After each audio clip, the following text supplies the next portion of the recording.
When a billionaire's heart stops beating at 32, he doesn't see heaven. He sees the face of the woman who vanished 5 years ago. The same woman who's about to walk through a restaurant door and shatter everything he's rebuilt. Welcome to a story about second chances that nobody asked for, connections that money can't buy, and the brutal truth that sometimes survival means abandoning the people who need you most. If you're watching from anywhere in the world, drop your city in the comments below. I want to see how far this story travels. Hit that like button, and let's begin where most lives end, with a heart that refuses to quit. The human heart beats roughly 100,000 times a day. Nathan Coles stopped at 9:47 p.m. on a Tuesday in his home office, surrounded by floor-to-ceiling windows that showcased a city he'd conquered but never actually seen.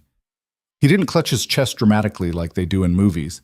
There was no theatrical gasp, no reaching toward the light. One moment he was reviewing acquisition documents for a tech startup in Singapore, and the next his vision tunneled, his lungs forgot how to pull air, and the expensive Persian rug rushed up to meet his face. The last coherent thought he had before everything went dark was absurdly mundane. I left my coffee mug on the contract. Then nothing. Then everything. Pain exploded through his chest like someone had replaced his rib cage with broken glass. His body convulsed once, twice, dragging oxygen back into lungs that had decided they were done. The ceiling came into focus. Recessed lighting he'd paid a designer $18,000 to install and had never really looked at until this exact moment. Nathan lay there, sprawled on the floor of his office, heart hammering irregularly, and thought, this is how it happens. This is how you die alone in a room full of expensive things. He was 32 years old. He had one, $7 billion in assets. A daughter sleeping 2 floors above him, and absolutely nobody who would check on him until his assistant arrived at 7 a.m. tomorrow. The realization didn't come with sadness, just a kind of flat recognition, like finally reading the terms and conditions after years of clicking agree. His phone was on the desk, 3 feet away. Might as well have been 3 miles. Nathan concentrated on breathing, in, out, and waited for his body to decide whether it was going to keep working or call it quits. 5 minutes passed, then 10. The irregular thunder in his chest gradually steadied into something resembling a normal rhythm. Nathan pushed himself up to sitting, back against the leather couch, and pressed his palm against his sternum where a dull ache had settled in like an unwelcome tenant. "Daddy?" The small voice from the doorway nearly sent him into cardiac arrest all over again. His daughter stood there in her princess pajamas, the ones with the faded stars because she refused to let him buy her new ones, clutching her stuffed elephant. Emma was 6 years old, all dark curls and serious eyes that looked too much like her mother's. "Hey, sweetheart." Nathan's voice came out rough. He cleared his throat, tried again. "What are you doing up?" "I had a bad dream." Emma walked into the room with the careful steps of a kid who'd learned early that her dad's workspace was usually off limits. "Are you okay? You're on the floor." "I'm fine. Just drop something." The lie tasted worse than usual. "Come here." She crossed to him and he pulled her into his lap, breathing in the apple-scented shampoo the nanny used. Emma settled against his chest, right over his heart, and Nathan wondered if she could feel how unevenly it was still beating. "What was your dream about?" he asked. "Mommy." Emma said it simply, without the weight that word carried for him. "She was calling for me, but I couldn't find her. She was in our old house, I think. The one with the yellow door." Nathan closed his eyes. The one with the yellow door. The house where Caroline had died, where they'd been an actual family instead of whatever this current arrangement was, him throwing money at problems and a rotating cast of nannies trying to fill a gap that couldn't be filled. "It was just a dream, Em." "I know." She was quiet for a moment. "But sometimes I forget what her voice sounded like. Is that bad?" The question hit harder than the heart attack had. "No," Nathan said, throat tight. "That's not bad. That's what happens." "Do you forget?" "Sometimes." It was the truth. 5 years was a long time. The sharp edges of grief had worn down into something more manageable, a constant low-level ache instead of the stabbing agony that had defined those first months. But yeah, sometimes he couldn't quite remember the exact pitch of Caroline's laugh, or the way she'd hum off key while cooking, or 1,000 other small details that used to make up the architecture of his daily life. What he did remember, with perfect clarity, was the last conversation they'd had. The stupid fight about whether to hire a gardener or keep doing the yard work themselves. How she'd been right and he'd been stubborn. How she'd kissed him anyway before leaving for her sister's place, rolling her eyes at his insistence on winning arguments he didn't actually care about. How she'd never made it there because some kid texting his girlfriend ran a red light at 45 miles an hour. Emma yawned against his chest. "Can I sleep in your room?" "Yeah, of course you can." Nathan leveraged himself off the floor, ignoring the way his legs shook, and carried his daughter upstairs. She was getting too big for this, growing too fast, and he'd missed most of it. Buried in spreadsheets and conference calls and the relentless machinery of building an empire that was supposed to mean something, but mostly just meant he was too busy to notice his own kid growing up. He tucked Emma into the massive king bed that he slept on one side of, the other half pristine and untouched. She was asleep before he could turn off the lamp. Nathan stood there in the dark, listening to her breathe, and felt the full weight of how close he'd come to leaving her completely alone. His phone buzzed. 3 missed calls from James, his COO. 2 texts from his assistant about tomorrow's board meeting. An email from his lawyer about the custody arrangement for... He stopped, stared at the notification. Custody arrangement. Right. Because in addition to everything else, Nathan had agreed, in a moment of what he now recognized as profound stupidity, to let his well-meaning but deeply annoying friend Marcus set him up on a blind date. "You need to start living again," Marcus had said over drinks 3 weeks ago. "Emma needs to see you be something other than a robot in a suit." "I'm fine." "You're miserable. There's a difference." Marcus had leaned forward, his expression serious. "Caroline wouldn't want this for you, man. You know she wouldn't." That was the problem with dead wives. People felt entitled to speak for them, to project their own ideas about what the deceased would or wouldn't want. The truth was, Nathan had no idea what Caroline would want. They'd never discussed him moving on because they'd been in their 20s and immortal, and death was something that happened to other people. But he'd said yes to the date anyway, partially to shut Marcus up, partially because some small part of him recognized that his friend wasn't entirely wrong. This wasn't living. This was just existing in expensive surroundings. The date was tomorrow. Tonight, technically, since it was past midnight now. Nathan looked down at his daughter, thought about his heart stopping, about dying alone in his office over acquisition documents for a company he didn't give a damn about. He should cancel, call the whole thing off. He'd literally just had a cardiac event. Did people still say cardiac event, or was there some other term? He should probably see a doctor. Get his heart checked out. Be a responsible parent instead of showing up to some restaurant to make awkward conversation with a stranger. His phone was in his hand before he consciously decided to pick it up. But he didn't call Marcus. Didn't cancel. Instead, he stood there in the dark, thumb hovering over the screen, and tried to remember the last time he'd done anything that wasn't calculated to either make money or take care of Emma. Tried to remember what it felt like to want something just for himself. Came up empty. "Screw it," he muttered, and set the phone down. He'd go, show up, be pleasant for an hour, prove to Marcus that he'd tried. Then he could go back to the comfortable numbness of his regular routine with a clear conscience. Nathan climbed into bed next to Emma, careful not to wake her, and lay there staring at the ceiling he'd also paid someone else to design. Sleep didn't come.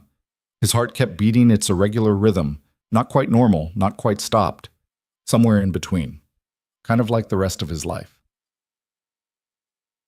The restaurant Marcus had chosen was aggressively ordinary. Nathan sat in his car outside the copper mill and tried to figure out what statement his friend was trying to make. This wasn't the kind of place billionaires took dates. No Michelin stars, no dress code, no valet parking, just a neighborhood spot in a part of the city that gentrification had touched but not transformed. String lights in the windows, chalkboard menu. The smell of garlic and bread drifting out every time the door opened. He was 15 minutes early. Habit from years of business meetings, where being on time meant being late. Nathan had debated what to wear. The suit felt too formal. Jeans felt too casual. He'd settled on dark slacks and a button-down, no tie, then spent an irritating amount of time wondering if he looked like he was trying too hard or not trying hard enough. "You look nice, Daddy," Emma had said that morning at breakfast. "It's just dinner, sweetheart." "Is it a date?" "It's dinner with someone." "That's a date." She'd said it with the authority of a 6-year-old who'd absorbed cultural norms through osmosis. Maria says you should date. She says you're too young to be alone forever. Maria, the current nanny, the one who'd been with them for 8 months now, a record. She was nice enough, competent, warm with Emma, never tried to push boundaries. Also apparently had opinions about Nathan's personal life that she shared with his daughter. Maria should focus on her job, Nathan had said, more sharply than he meant to. Emma's face had done that thing where it shut down, and Nathan had immediately felt like garbage. Hey! He'd reached across the table, touched her hand. I'm sorry, I'm just nervous. That had made her smile. You get nervous? Sometimes. What if you don't like her? Then I'll be polite for an hour and come home. What if you do like her? That question had stopped him cold, because he genuinely hadn't considered it as a possibility. The whole thing was a performance, a box to check. The idea that he might actually connect with whoever Marcus had set him up with hadn't entered the equation. Then, I don't know, Em. I guess we'll figure it out. She'd nodded like that was a reasonable answer, gone back to her cereal, and Nathan had sat there wondering when his kid had gotten so thoughtful and mature while he wasn't paying attention.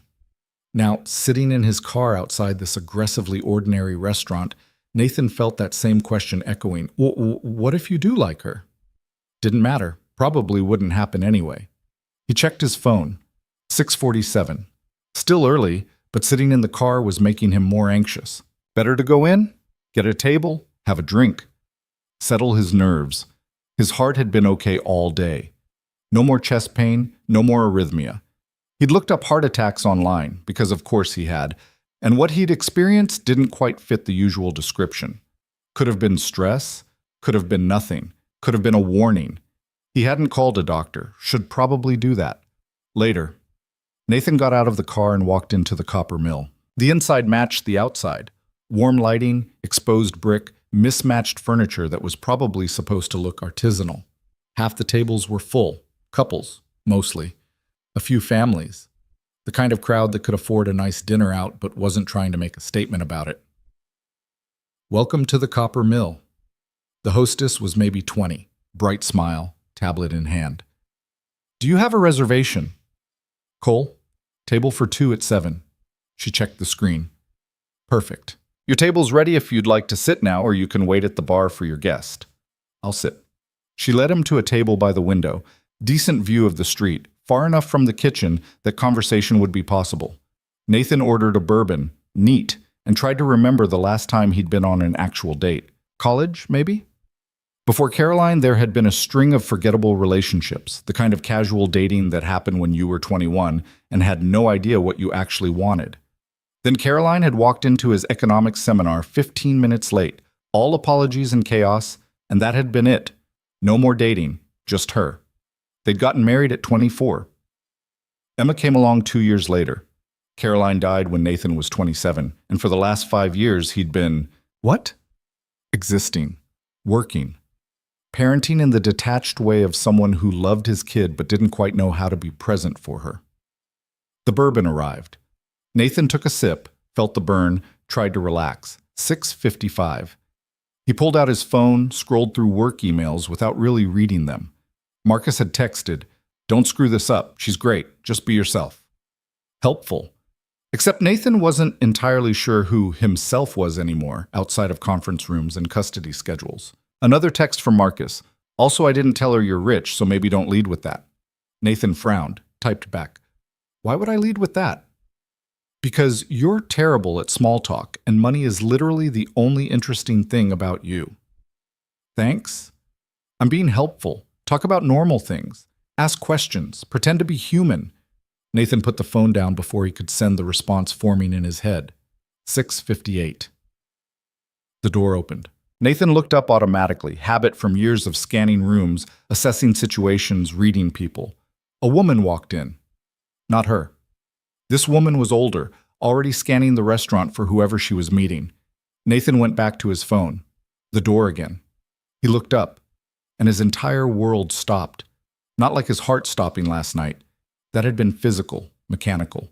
This was different. This was every system in his body simultaneously recognizing something impossible and trying to process it. The woman standing in the doorway, looking around with an expression that mixed nervousness and determination, was Lily Harper. Lily, Caroline's best friend. The woman who'd disappeared 5 years ago, right after the funeral, and who Nathan hadn't seen or heard from since. She was thinner than he remembered. Her dark hair was pulled back in a simple ponytail, instead of the elaborate styles she used to favor. Her clothes were nice but not expensive. A simple dress, cardigan, flats that had seen better days. She looked tired. She looked older. She looked like someone who'd had a rough 5 years. But it was definitely her. Lily's eyes swept the restaurant, landed on Nathan, and went wide. The color drained from her face. Nathan stood up without meaning to, his chair scraping against the floor loud enough that people at nearby tables looked over. They stared at each other across the restaurant. The hostess was saying something to Lily, probably asking about her reservation. Lily wasn't responding. She was just standing there, frozen, looking at Nathan like she'd seen a ghost.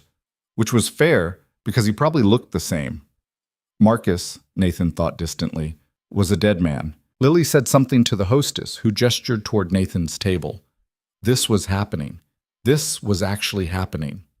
Marcus had set him up on a blind date with Lily Harper, Caroline's best friend, the woman who'd vanished without explanation, and Nathan was going to kill him. Lily walked toward the table like someone approaching a car accident. Can't look away. Can't quite believe what you're seeing. She stopped 3 feet away. Nathan. Her voice was exactly the same. A little rough around the edges, warm when she wasn't upset. He remembered that voice reading stories to Emma when she was a baby, laughing at Caroline's terrible jokes, going quiet and serious when things got real. Lily. I didn't... She stopped. Started again. Marcus didn't tell me... Yeah, me neither. The hostess appeared, tablet in hand, cheerfully oblivious to the tension. Here's your table. Your server will be right with you. She left. Nathan and Lily stood there. We don't have to do this, Lily said finally. I can leave. This was obviously a mistake. It came out harder than he meant it to. Not angry exactly, but not friendly either. Command voice, CEO voice, the voice that made boardrooms go quiet. Lily's jaw tightened. For a second he thought she'd walk out anyway. She'd done it before, after all. But then she pulled out the chair and sat down, back straight, hands folded in her lap. Nathan sat too. The server appeared. Can I get you started with drinks? Water, Lily said. Just water. The server looked at Nathan. Another bourbon. He was going to need it. The server left. Nathan and Lily sat across from each other, not speaking, while the restaurant buzzed with normal conversation around them. People on dates who actually wanted to be there. People whose pasts weren't sitting 3 feet away wearing a dress that probably came from a thrift store. You look good, Lily said finally. Successful. You disappeared. So much for small talk. Lily flinched. I know. 5 years, not a word, not a text, nothing. I know. Caroline died and you just left. Didn't even say goodbye to Emma. Nathan, she asked about you for months. Where's Lily? When is Lily coming back? And I had no idea what to tell her because her mom was dead and her favorite person after her mom just vanished. Lily's eyes were bright, not quite crying, but close. I couldn't what? Send a text, make a phone call, show up for the people who needed you? I had nothing. The words burst out of her, loud enough that the couple at the next table looked over. Lily lowered her voice. I had nothing, Nathan. No job, no money, no place to live. I was drowning, and I couldn't be there for Emma when I couldn't even be there for myself. So you ran? Yes, I ran. She met his eyes. I'm not proud of it, but yes. I ran because staying would have broken me completely, and I was already barely holding together. The server returned with their drinks, set them down, asked if they were ready to order. Nathan waved him away without looking. He picked up his bourbon, drained half of it. Lily took a sip of water with shaking hands. Why are you here? Nathan asked. Tonight. This restaurant. Did you know it was me? No, Marcus just said... She stopped. He said he knew someone who I might get along with. Someone who'd been through loss and understood. I thought he meant another widower or something. I'm not a widower. I know what you are.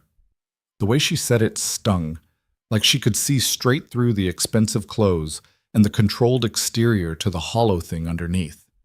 You know what Marcus is, right? Lily continued. He was always terrible at boundaries, always thought he knew better than everyone else what they needed. That was true. Marcus meant well, but had the subtlety of a brick through a window. He should have told us, Nathan said. Yeah, he should have. Lily turned her water glass around, not drinking, just needing something to do with her hands. For what it's worth, I'm sorry. About disappearing.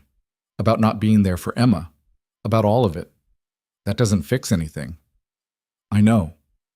They sat in silence. The thing was, Nathan realized, he wasn't even that angry. He should be. He had every right to be. But mostly he just felt tired and confused, and like the universe was playing some kind of cosmic joke. What have you been doing? He asked. These 5 years. Lily laughed, but there was no humor in it. Surviving, mostly. I worked retail for a while, waitressed, did some temp office work. Currently I'm managing a coffee shop in Riverside. It's not glamorous, but it pays rent. You went to law school. Yeah, didn't finish, couldn't afford it after... She trailed off. After everything. After Caroline died, she meant. After the person who'd been helping pay for her education was gone and Lily had nothing and nobody, and had apparently decided that burning bridges was easier than asking for help. You could have come to me, Nathan said. I would have helped. That's exactly why I couldn't come to you. Lily looked at him, really looked at him, and her expression was complicated. You had just lost your wife. You had a baby to take care of. The last thing you needed was your dead wife's broke friend showing up asking for money. I would have helped anyway. I know. That's what made it impossible. Nathan didn't know what to say to that. The server came back. Third time. He looked nervous now, like he could sense this dinner was going badly and wanted to escape. Should I come back later? He asked. Give us a minute, Nathan said. The server fled. We should probably order something, Lily said, or leave. People are staring. They weren't, actually, but Nathan understood the impulse. This whole situation felt like a spectacle, even though they were just two people sitting at a table having a conversation. Are you hungry? He asked. Not really. Me neither. But neither of them moved to leave. How's Emma? Lily asked quietly. And there it was, the question that actually mattered.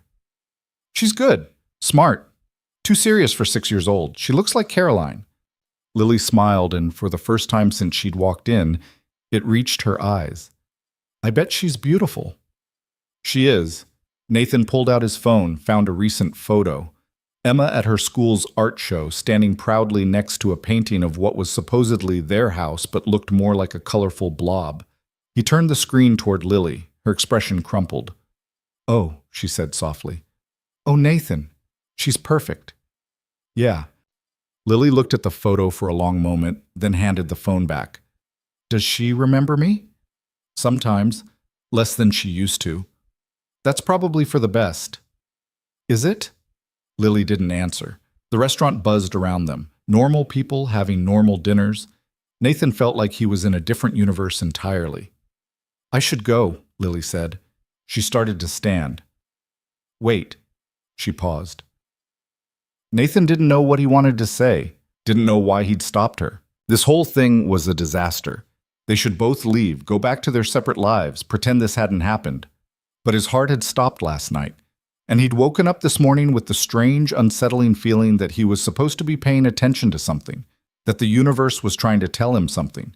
Maybe this was it. Sit, he said. Please. Lily hesitated, then lowered herself back into the chair. I don't know what this is, Nathan said slowly. I don't know why Marcus thought setting us up was a good idea, but you're here, I'm here, and maybe... He stopped. Maybe we could just eat dinner, talk, figure out what the hell happened to us these last 5 years. That's a terrible idea. Probably. It won't change anything. No. I'm still broke. You're still... She gestured at him, at his expensive watch and his tailored clothes and everything about him that screamed wealth. You. Yeah. Lily studied him. Whatever she was looking for, Nathan didn't know if she found it. "One dinner," she said finally. "Then we go back to our lives." One dinner. It was a lie. They both knew it was a lie. You didn't sit down with ghosts from your past and walk away unchanged. But Nathan nodded anyway, and Lily stayed in her chair, and when the server came back, they actually ordered food. And for the first time in 5 years, Nathan felt something that wasn't numbness or grief or obligation. He felt awake. They ordered without looking at the menu. Lily got the cheapest entree, Nathan noticed, and he got whatever the server recommended. Neither of them cared about the food. "So," Lily said after their third awkward silence in as many minutes, "Billionaire. That's new." "Not really. The company was doing well when Caroline—" He stopped. "When she died. I just kept working. It grew." "It grew," Lily repeated, "like a plant you forgot to water but somehow turned into a tree." Something like that. "What do you do exactly? I mean, I know it's tech, but we build software infrastructure for hospitals, electronic medical records, patient management systems, data analytics, the boring stuff that keeps healthcare running." "That doesn't sound boring." "It is. Trust me." Lily smiled a little. "You always were terrible at talking yourself up. Caroline used to handle that part." The name hung between them. "She'd be proud of you," Lily said quietly. "Building something that helps people. That was always important to her." Nathan looked down at his bourbon. "She'd be pissed that I work 70-hour weeks and barely see Emma." "Yeah, she would." The honesty was startling, but also kind of refreshing. Most people tiptoed around Caroline's memory, treated her like a saint instead of a real person who would have had strong opinions about how Nathan was screwing up their daughter's childhood. "What about you?" Nathan asked. "Coffee shop manager? That what you want to be doing?" Lily laughed. "No, but it's steady work and my boss is decent and I get health insurance. That's more than I had for a while." "You never went back to school?" "Couldn't afford it. Student loans from the first time around are still crushing me." She said it matter-of-factly, like she was commenting on the weather. "Turns out law school debt doesn't care if you didn't finish." Nathan wanted to offer to pay it off. The impulse was immediate and strong. He could solve that problem with a single phone call. Wouldn't even notice the money, but Lily had already said she couldn't take his help 5 years ago. Probably still couldn't. "That sucks," he said instead. "Yeah, it does." Lily took a sip of water. "But I manage. I've got a small apartment in Riverside. It's nothing fancy, but it's mine. I work, I pay my bills, I survive. Some days that feels like enough." "And other days?" "Other days I wonder what I'm doing with my life and whether any of it matters." She met his eyes. "But I'm guessing you know something about that." He did. The food arrived. Lily had ordered pasta. Nathan had some kind of fish. They picked at their plates more than 8. "Emma really asked about me?" Lily said after a while. "All the time. For the first year, at least." "What did you tell her? That you had to go away? That you were dealing with your own stuff? That it wasn't her fault?" Nathan moved food around his plate. She stopped asking eventually. "I wanted to reach out so many times. I'd write emails I never sent, draft texts I deleted, but I didn't know what to say. Sorry I abandoned you didn't seem like enough." "It's not." "I know. But it's more than nothing." Lily looked up, surprised. "I'm not saying it fixes anything," Nathan continued, "but yeah, Emma would probably like to hear from you, if you're actually going to stick around this time." "I don't know if that's a good idea." "Probably not. Most of my ideas lately aren't." That got a real smile out of her. Small, but genuine. They ate in silence for a bit. The restaurant had gotten busier, the noise level rising. Nathan found himself relaxing slightly. Or maybe that was just the bourbon. "Can I ask you something?" Lily said. "Sure." "Why did you agree to this?" "The blind date. Marcus said you'd been turning him down for years." Nathan considered lying. Considered giving some easy answer about being ready to move on or wanting companionship or whatever people said when they were trying to sound normal. Instead, he said, "My heart stopped last night." Lily's fork clattered against her plate. "What?" "I was working in my office, had some kind of episode, cardiac event, whatever. Collapsed. Heart stopped. Then it started again. He said it clinically, like he was describing something that happened to someone else. Emma found me on the floor.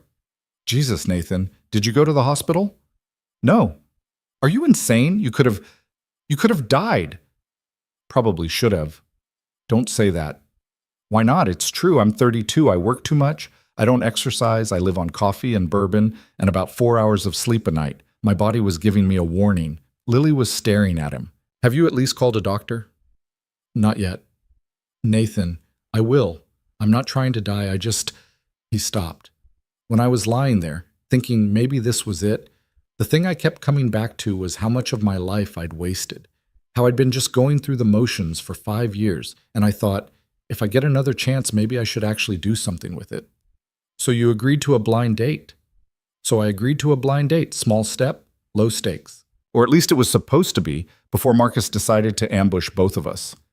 Lily shook her head slowly. He really is the worst.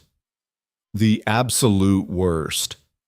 They looked at each other and simultaneously started laughing. It was absurd. The whole situation was absurd. Here they were, two people who'd been through hell, sitting in a mediocre restaurant because their mutual friend thought he knew better. The laughter felt good.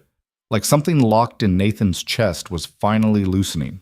We should probably kill him, Lily said. I'm open to it. Make it look like an accident. I know people. She grinned, and for a second Nathan saw the Lily he remembered. The one who used to show up at their apartment at midnight with wine and stories. The one who made Caroline laugh until she couldn't breathe. The one who'd been family before everything fell apart. The grin faded. I really am sorry for leaving. I know I keep saying it, but I get it. Do you? Nathan thought about it, really thought about it. 5 years ago, he'd been angry, hurt, felt betrayed when Lily had disappeared right when they needed her most. But sitting here now, looking at this woman who'd clearly had her own rough road, he found that anger had burned down to something else. Yeah, he said. I think I do. You were drowning and you swam away. I was drowning and I threw myself into work. Different strategies, same problem. Does that mean you forgive me? I don't know. Maybe. Ask me again when I'm not still processing the fact that you're sitting across from me. Fair. They finished their food.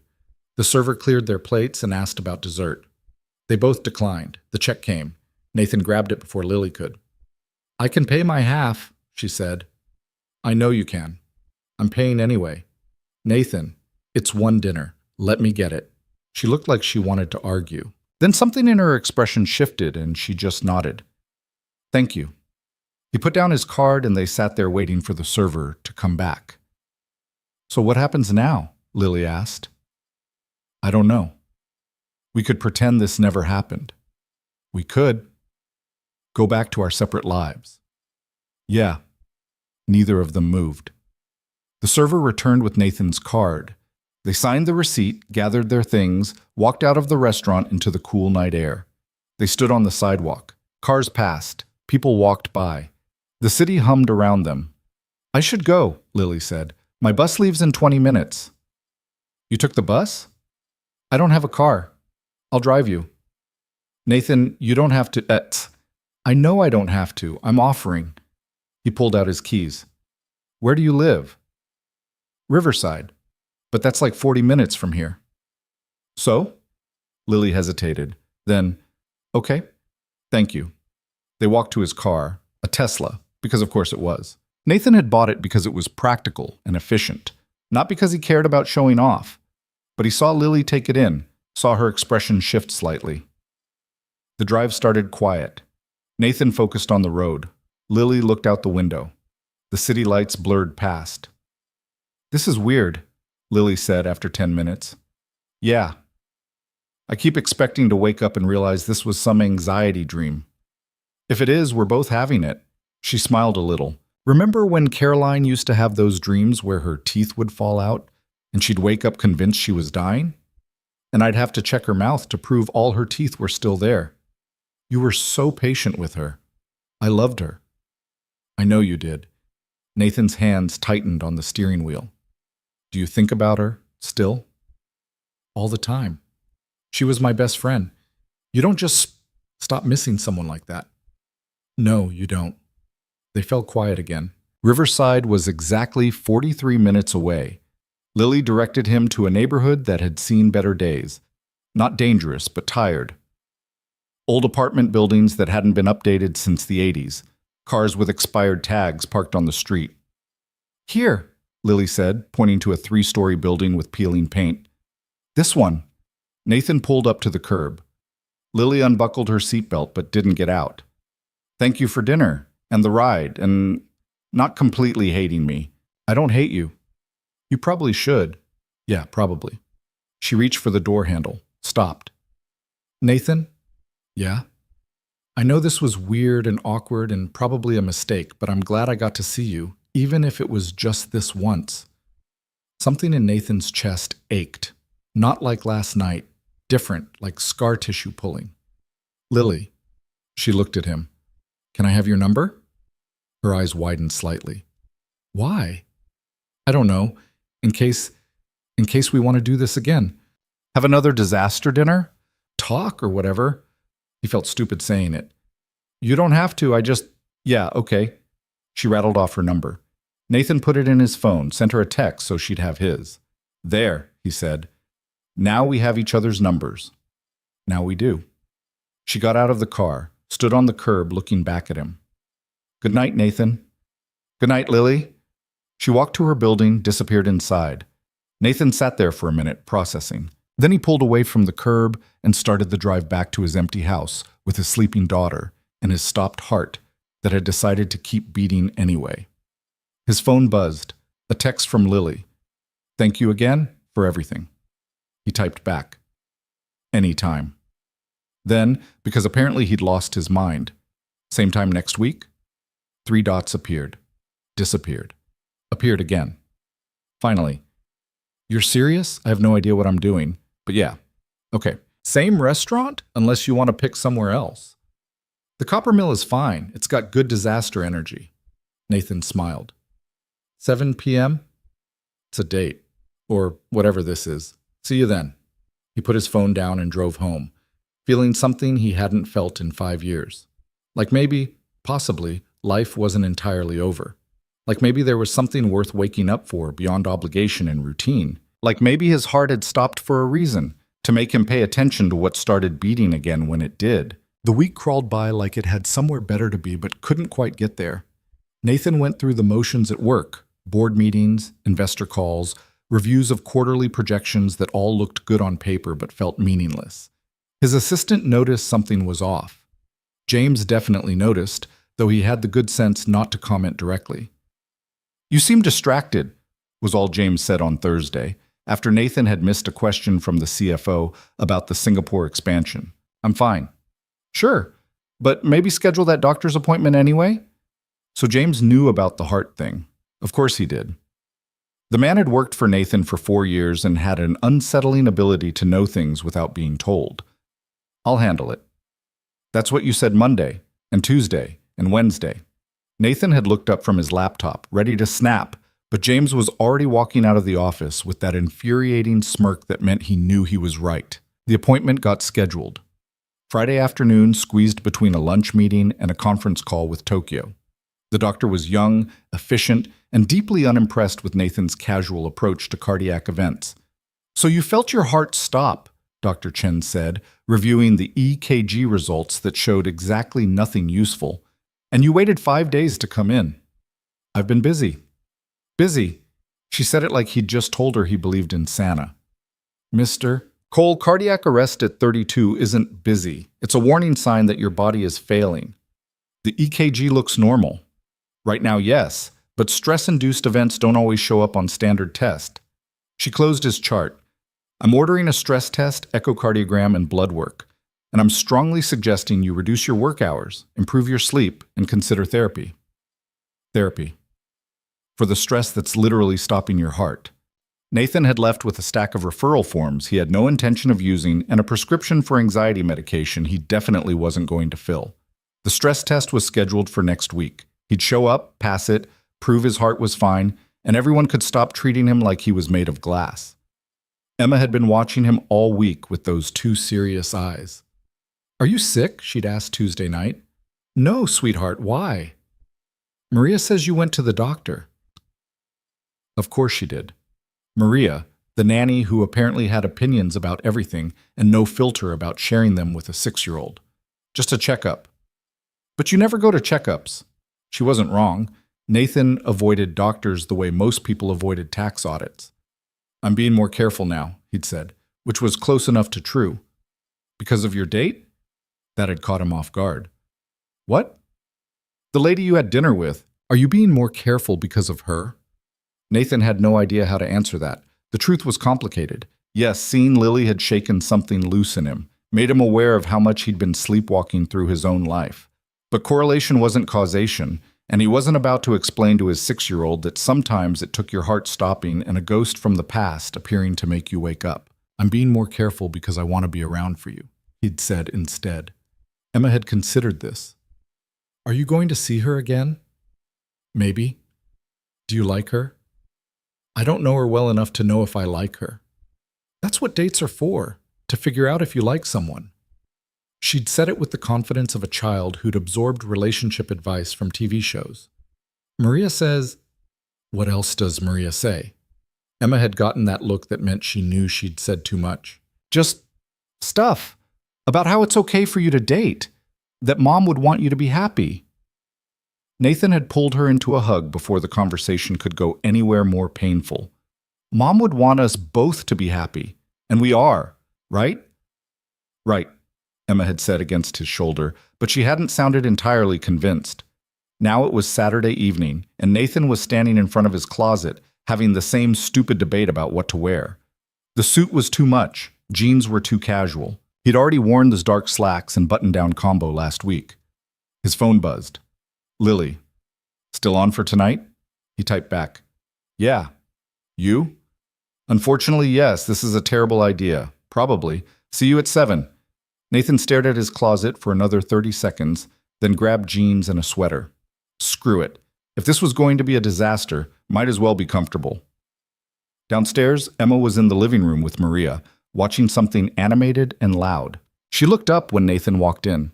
You look nice, she said. Thanks, Em. Is it the same lady?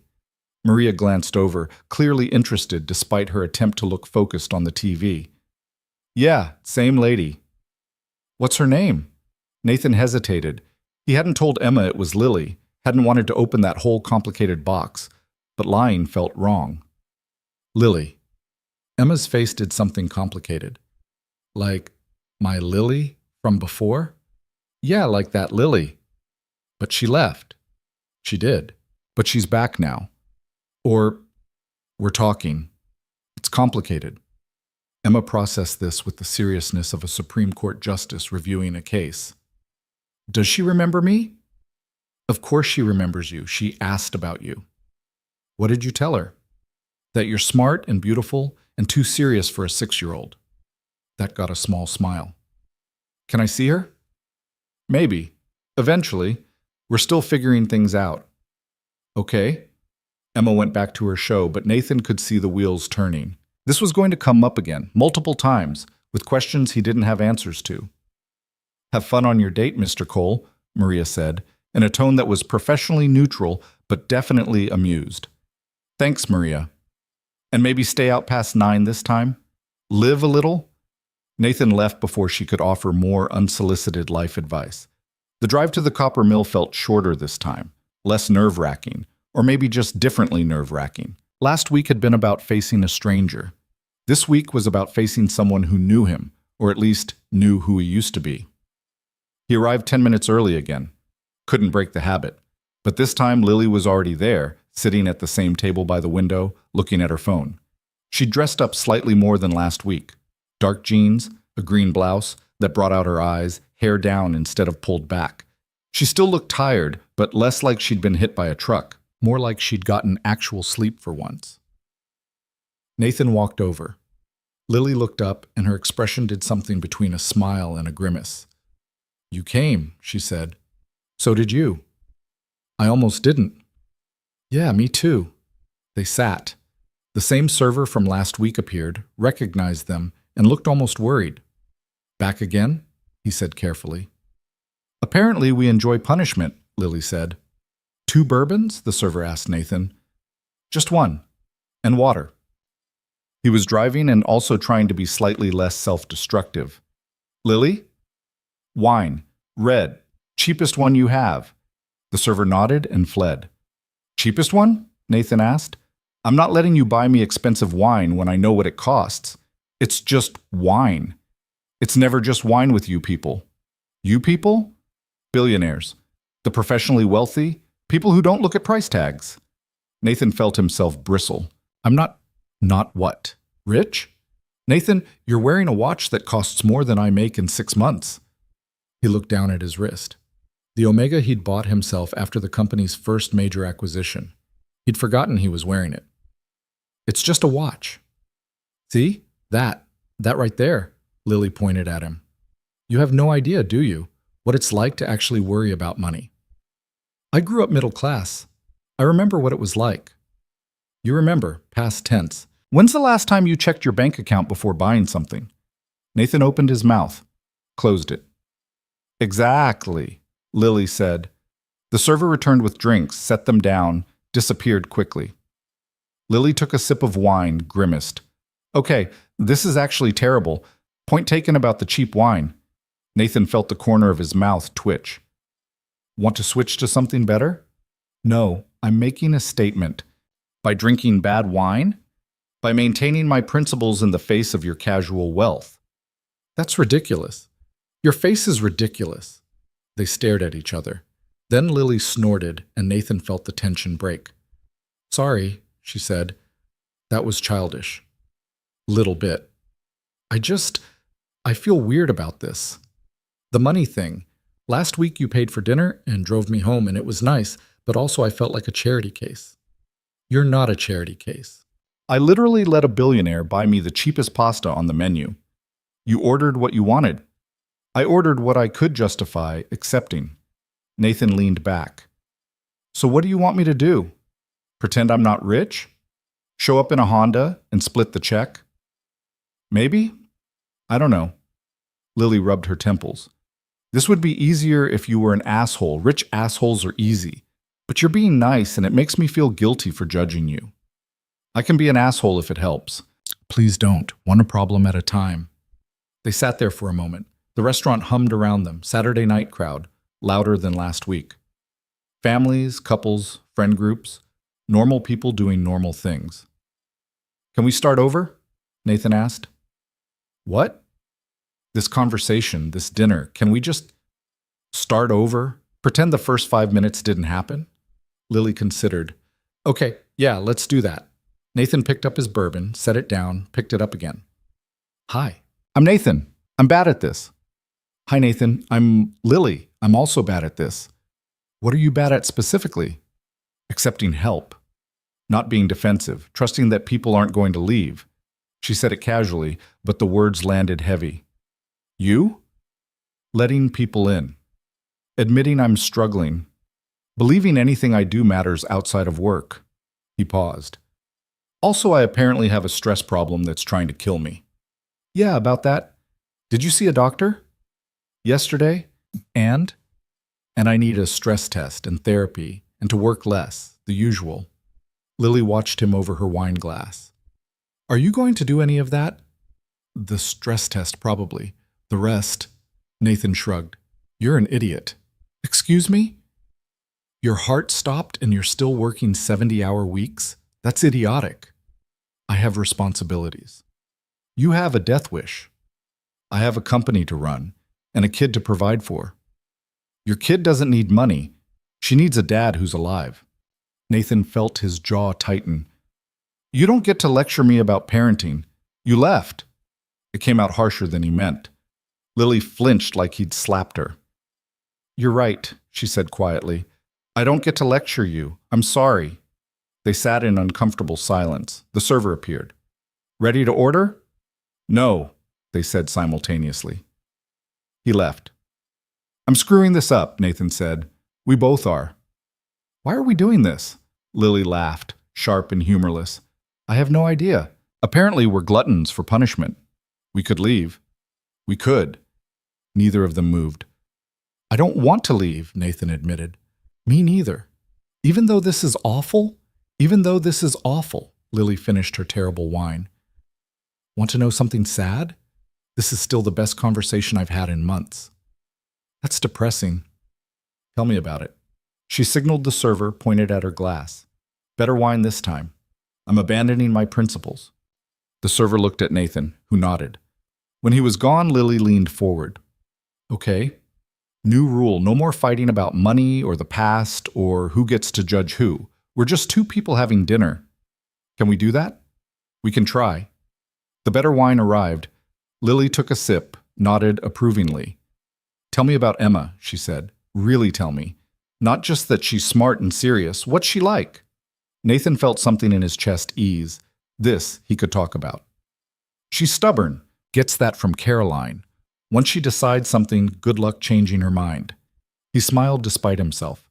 Last month, she decided she wanted to learn piano. I bought her a keyboard, hired a teacher. She practiced every day for 2 weeks. And then? Then she decided she actually wanted to learn guitar.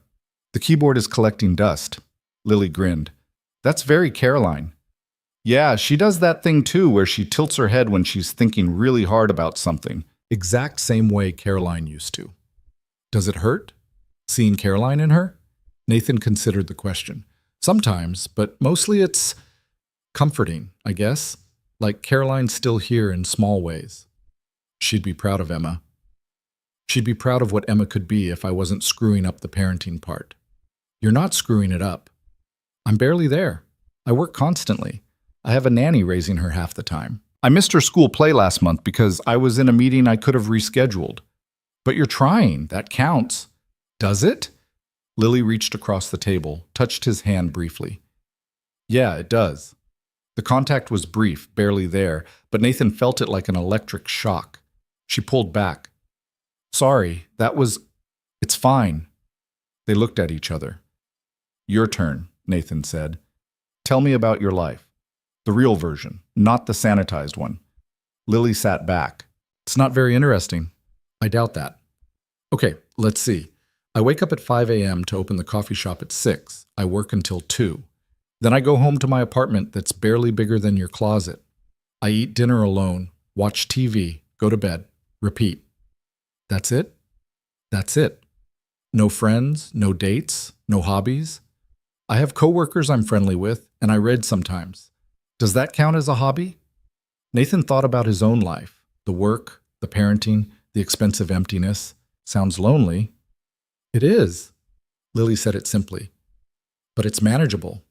I learned how to be alone after everything. It's not great, but it works. That's a terrible way to live, says the man who works 70 hours a week. Fair point. They ordered food, actually looked at the menu this time. Lily got something from the middle price range, not the cheapest, but not the most expensive. Progress. While they waited, Lily asked about the company. Nathan found himself actually explaining it, not just giving the elevator pitch he used for investors. The problems they were trying to solve, the hospitals they worked with, the satisfaction of building something that mattered, even if he'd lost sight of why it mattered somewhere along the way. Lily listened, asked good questions. She'd always been sharp. Nathan had forgotten that. Caroline used to joke that Lily could have run circles around half the lawyers at her firm if she'd finished school. Why didn't you? Nathan asked. Finish law school. Lily's expression shuddered. Money. Like I said. But there are loans, scholarships. You were good enough to get them. I was good enough when Caroline was helping me study, when I had a place to live and people who cared. After she died, Lily shook her head. I fell apart, stopped going to class, failed my exams. By the time I pulled myself together enough to try again, I was too far behind and too broke to catch up. I could have helped. We've been over this. No, I mean, now. You could go back. I could pay for... Nathan. What? I have the money. It's not like I'm using it for anything meaningful. I can't let you do that. Why not? Because... Lily stopped, started again. Because that's not how this works. Whatever this is, I'm not here for your money. I know that. Do you? Because it feels like every problem I mention, your solution is to throw money at it. Nathan felt frustration rising. What's wrong with wanting to help? Nothing, but there's helping and there's trying to fix people like they're broken. I don't need to be fixed. I didn't say you were broken. You implied it. I implied that you got dealt a shitty hand and maybe you deserve a chance to try again. With your money. It's just money. It's never just money. They were getting loud. People were looking. The server appeared, set down their food with the nervous energy of someone who'd wandered into a minefield. Lily took a breath. I appreciate the offer, really, but no. Why? Because I need to do it myself. If I ever go back, and that's a big if, I need to know I did it on my own terms. Not because some rich guy felt sorry for me. I don't feel sorry for you. Then what do you feel? The question hung there. Nathan didn't know how to answer. What did he feel? Guilt, definitely. For not being there 5 years ago when Lily had been drowning. Frustration that she wouldn't accept help. But also something else. Something he didn't have words for. I feel like you deserve better than what you got, he said finally. And I feel like maybe I could have done something about it if I hadn't been so buried in my own grief. Lily's expression softened. Nathan, we were all drowning. You, me, everyone who loved Caroline. You're not responsible for saving me. Maybe not, but I could have tried. You had Emma, you had a company, you had your own survival to worry about. So did you. Yeah, and I handled it by running away, which makes me the last person who should judge how you handled things. They ate in silence for a while. The food was good. Better than last week, or maybe Nathan was just paying more attention. This is hard, Lily said eventually. What is? This. Talking to you, being around you. It brings up all this stuff I thought I'd dealt with. Like what? Like how much I miss Caroline, how guilty I feel for disappearing, how angry I am that she's gone and we're here trying to figure out how to be people without her. Lily's voice cracked slightly. She was supposed to be the one who held everything together. And then she died, and everything fell apart, and I don't think any of us ever really put ourselves back together, right? Nathan felt the truth of that in his bones. No, we didn't. Do you ever... Lily stopped. Do you ever talk to her, like in your head? Sometimes, less than I used to. What do you think she'd say about this? Us having dinner? Nathan considered. She'd probably think it was funny, or maybe she'd be pissed at both of us for taking 5 years to reconnect. Hard to say. She'd definitely be pissed at me. Probably at me too, for working myself into a heart attack. Lily smiled sadly. We're both pretty good at disappointing dead people.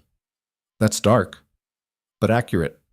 They finished eating, sat with coffee, decaf for Nathan, because apparently he was trying to not die.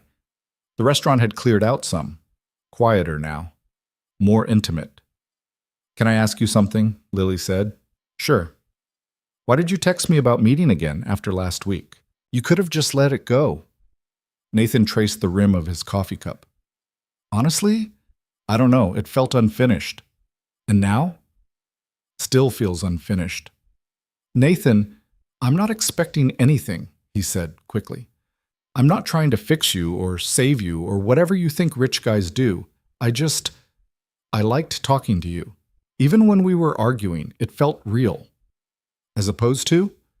As opposed to every other conversation I have. Business stuff, surface level small talk, people who want something from me. You don't want anything. I want you to stop trying to give me money. Okay, besides that. Lily laughed. Fair. The server brought the check. Nathan paid before Lily could argue. This time she let him without comment. They walked out to the parking lot. The night air was cool, clear, stars visible despite the city lights. Can I drive you home again? Nathan asked. You don't have to. I know.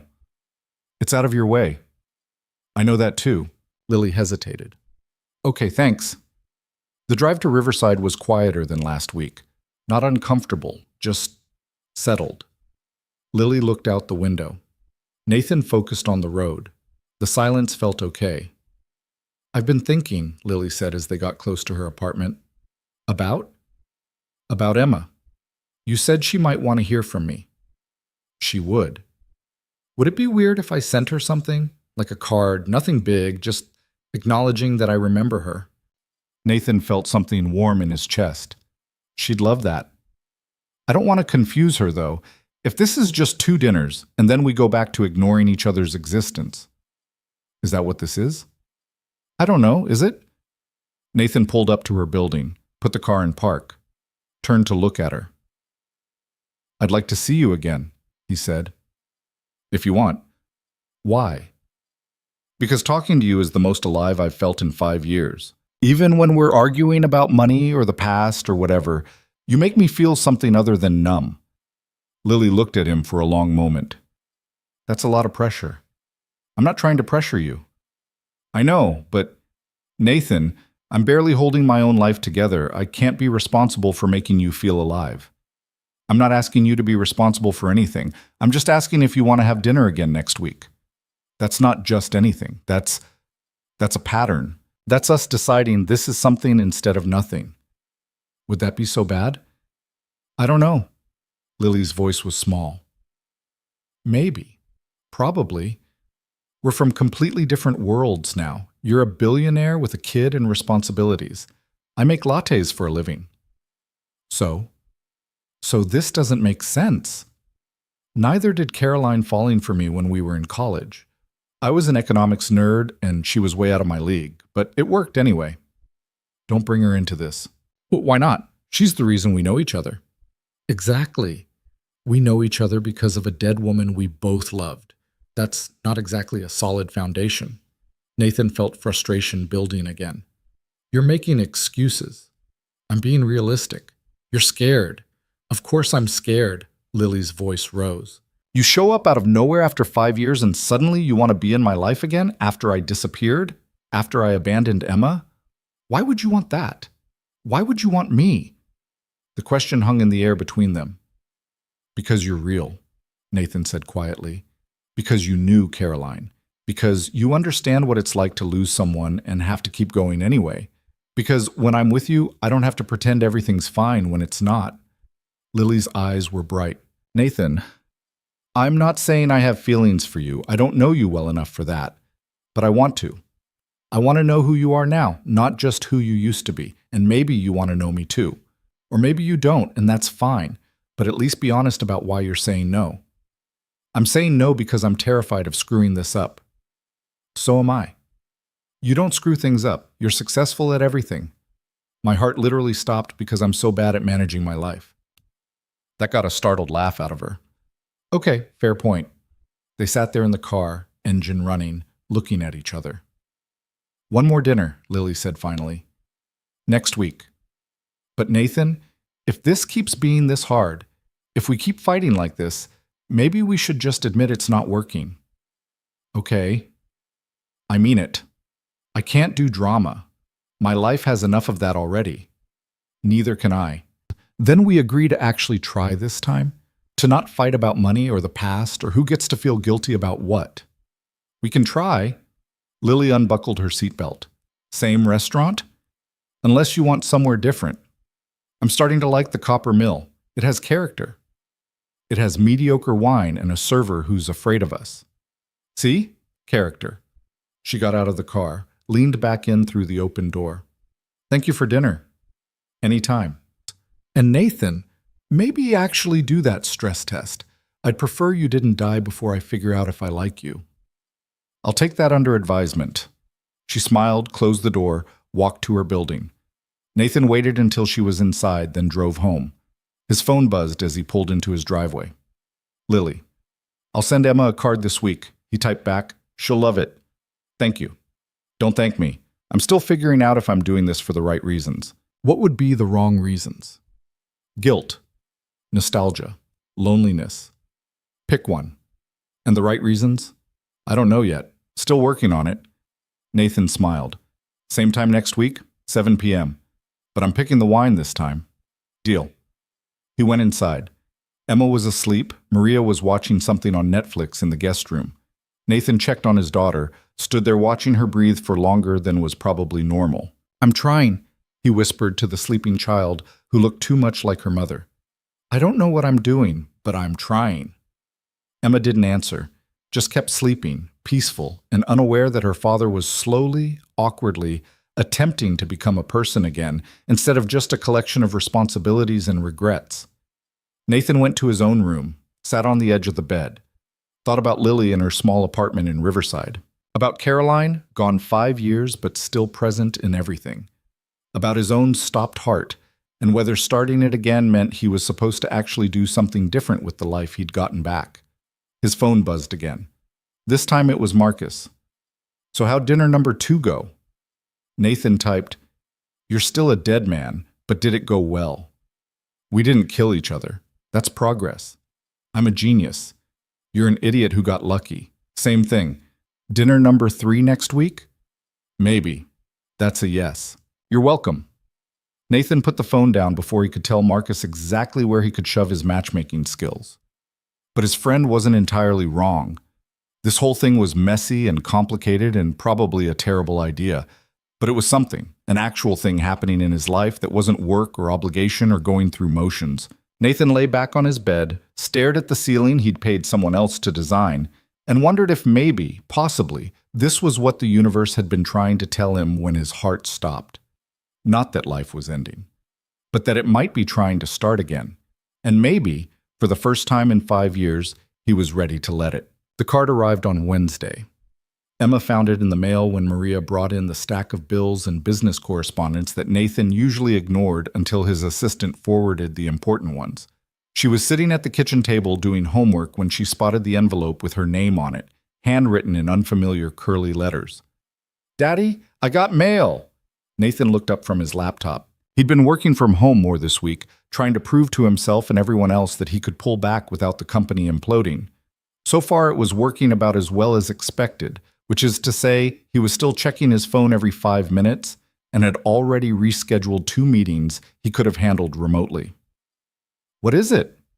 Emma tore open the envelope with the enthusiasm of a kid who never got personal mail. Inside was a card with a watercolor elephant on the front. She opened it, read silently, and her face did something Nathan couldn't quite interpret.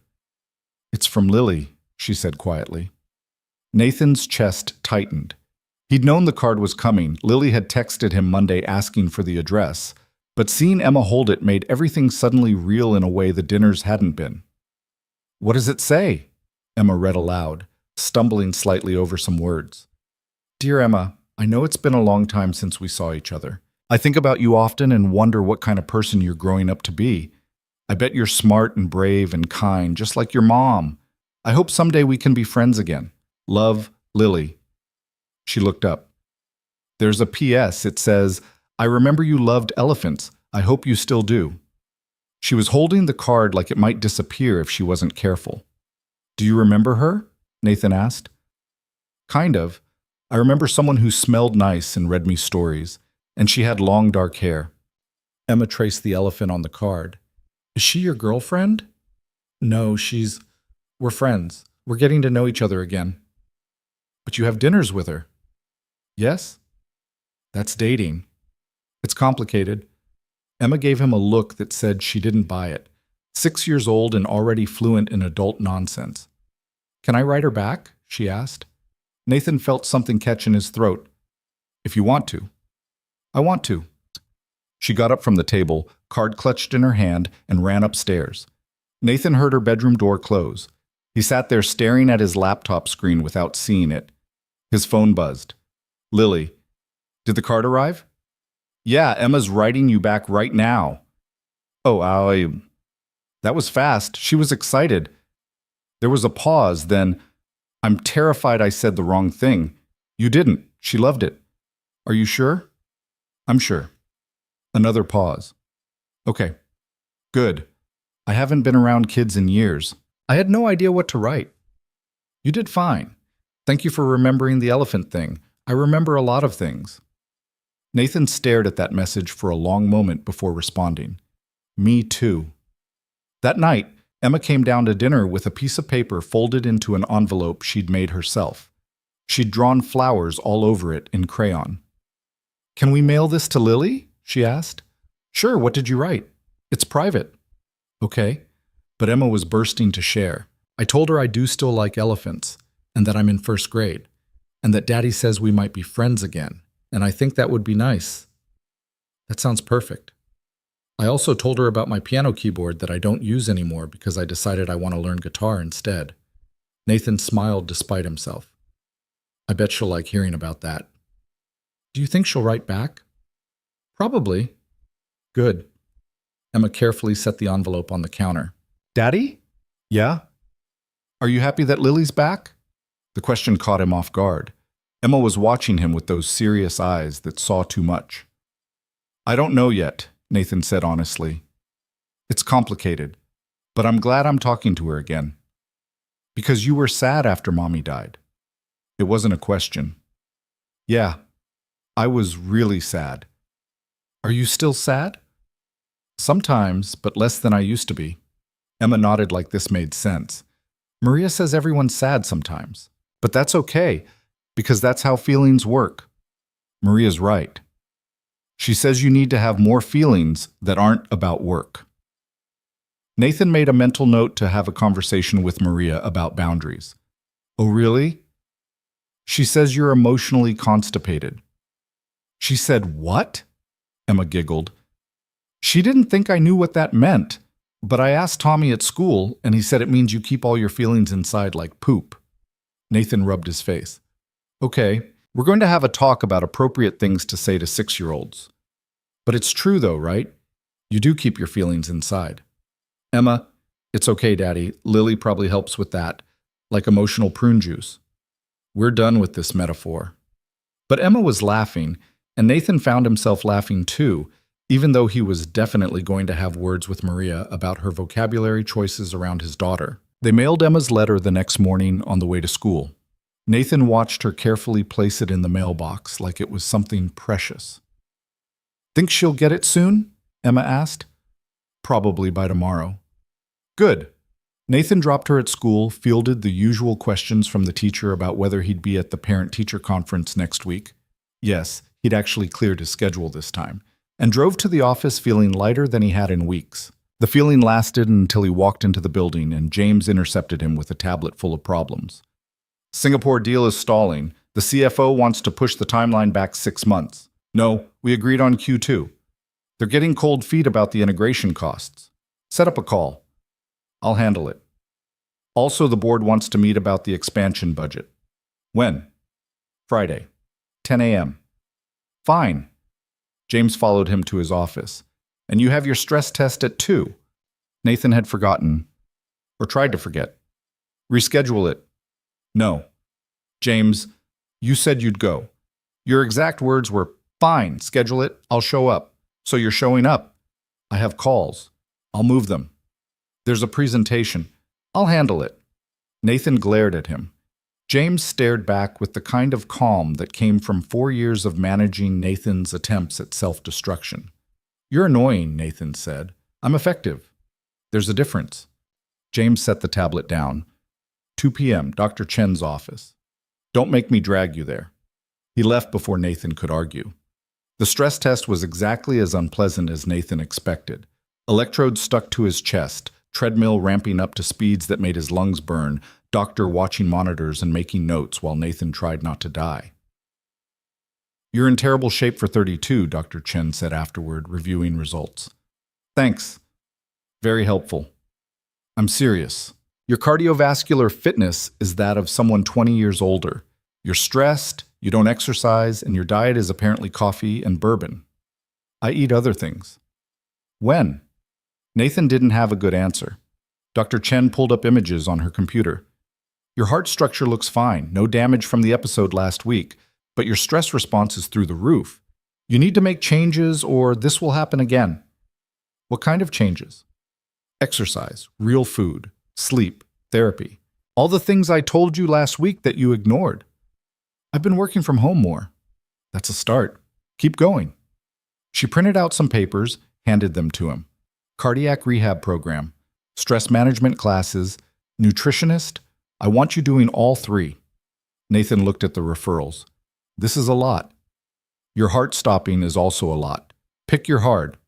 He left with a folder full of information he'd probably ignore and a prescription for beta blockers he definitely wasn't going to fill, but he did schedule the first cardiac rehab session. Small steps. His phone buzzed on the drive back to the office. Lily. Emma's letter arrived. I'm crying in my coffee shop. Good crying or bad crying? Good. Mostly. She's so grown up. And her handwriting is adorable. She worked really hard on it, I can tell. She drew me a picture of an elephant. She draws a lot of elephants. It's perfect. Can I write her back? She'd love that. There was a pause, then, thank you for letting me do this. I know it's complicated. It's worth it. She's happy. So am I. Nathan stared at that message longer than he should while sitting at a red light. The car behind him honked when the light turned green. Saturday came faster than expected. Nathan spent the week actually leaving work at reasonable hours, having dinner with Emma, reading her bedtime stories instead of letting Maria handle it. It felt strange, unfamiliar, but also kind of good. Emma asked about Lily every night. Are you seeing her again? Tonight. Can I meet her? Not yet. We're still figuring things out. When? I don't know, sweetheart. Soon, maybe. You always say soon, but you mean later. She wasn't wrong. Nathan had picked up Caroline's habit of kicking difficult conversations down the road. How about this? He said. If tonight goes well, we'll talk about you meeting Lily, okay? Promise? Promise. Emma made him pinky swear, which apparently was still legally binding in first grade. Now Nathan was sitting in the copper mill 15 minutes early again, watching the door and trying not to think about how this had become a pattern. 3 weeks, 3 dinners. That meant something. He just wasn't sure what yet. Lily walked in at exactly 7. She dressed up more this time. A blue dress that actually fit well, her hair styled instead of just pulled back. She looked nervous. Nathan stood as she approached. They did that awkward thing where neither of them knew if they should hug or shake hands or just sit down. They settled on a small wave and mutual uncomfortable smiling. Hi, Lily said. I'd see. They sat. The server appeared immediately. He'd clearly been waiting for them. The usual? He asked with something approaching actual friendliness. They'd apparently graduated from table that fights to regulars. Please, Nathan said. Lily nodded. The server left. They sat there. Emma loved your card, Nathan said. I got her letter. It was... Lily's voice cracked slightly. It was really sweet. I wrote her back today. She'll be excited.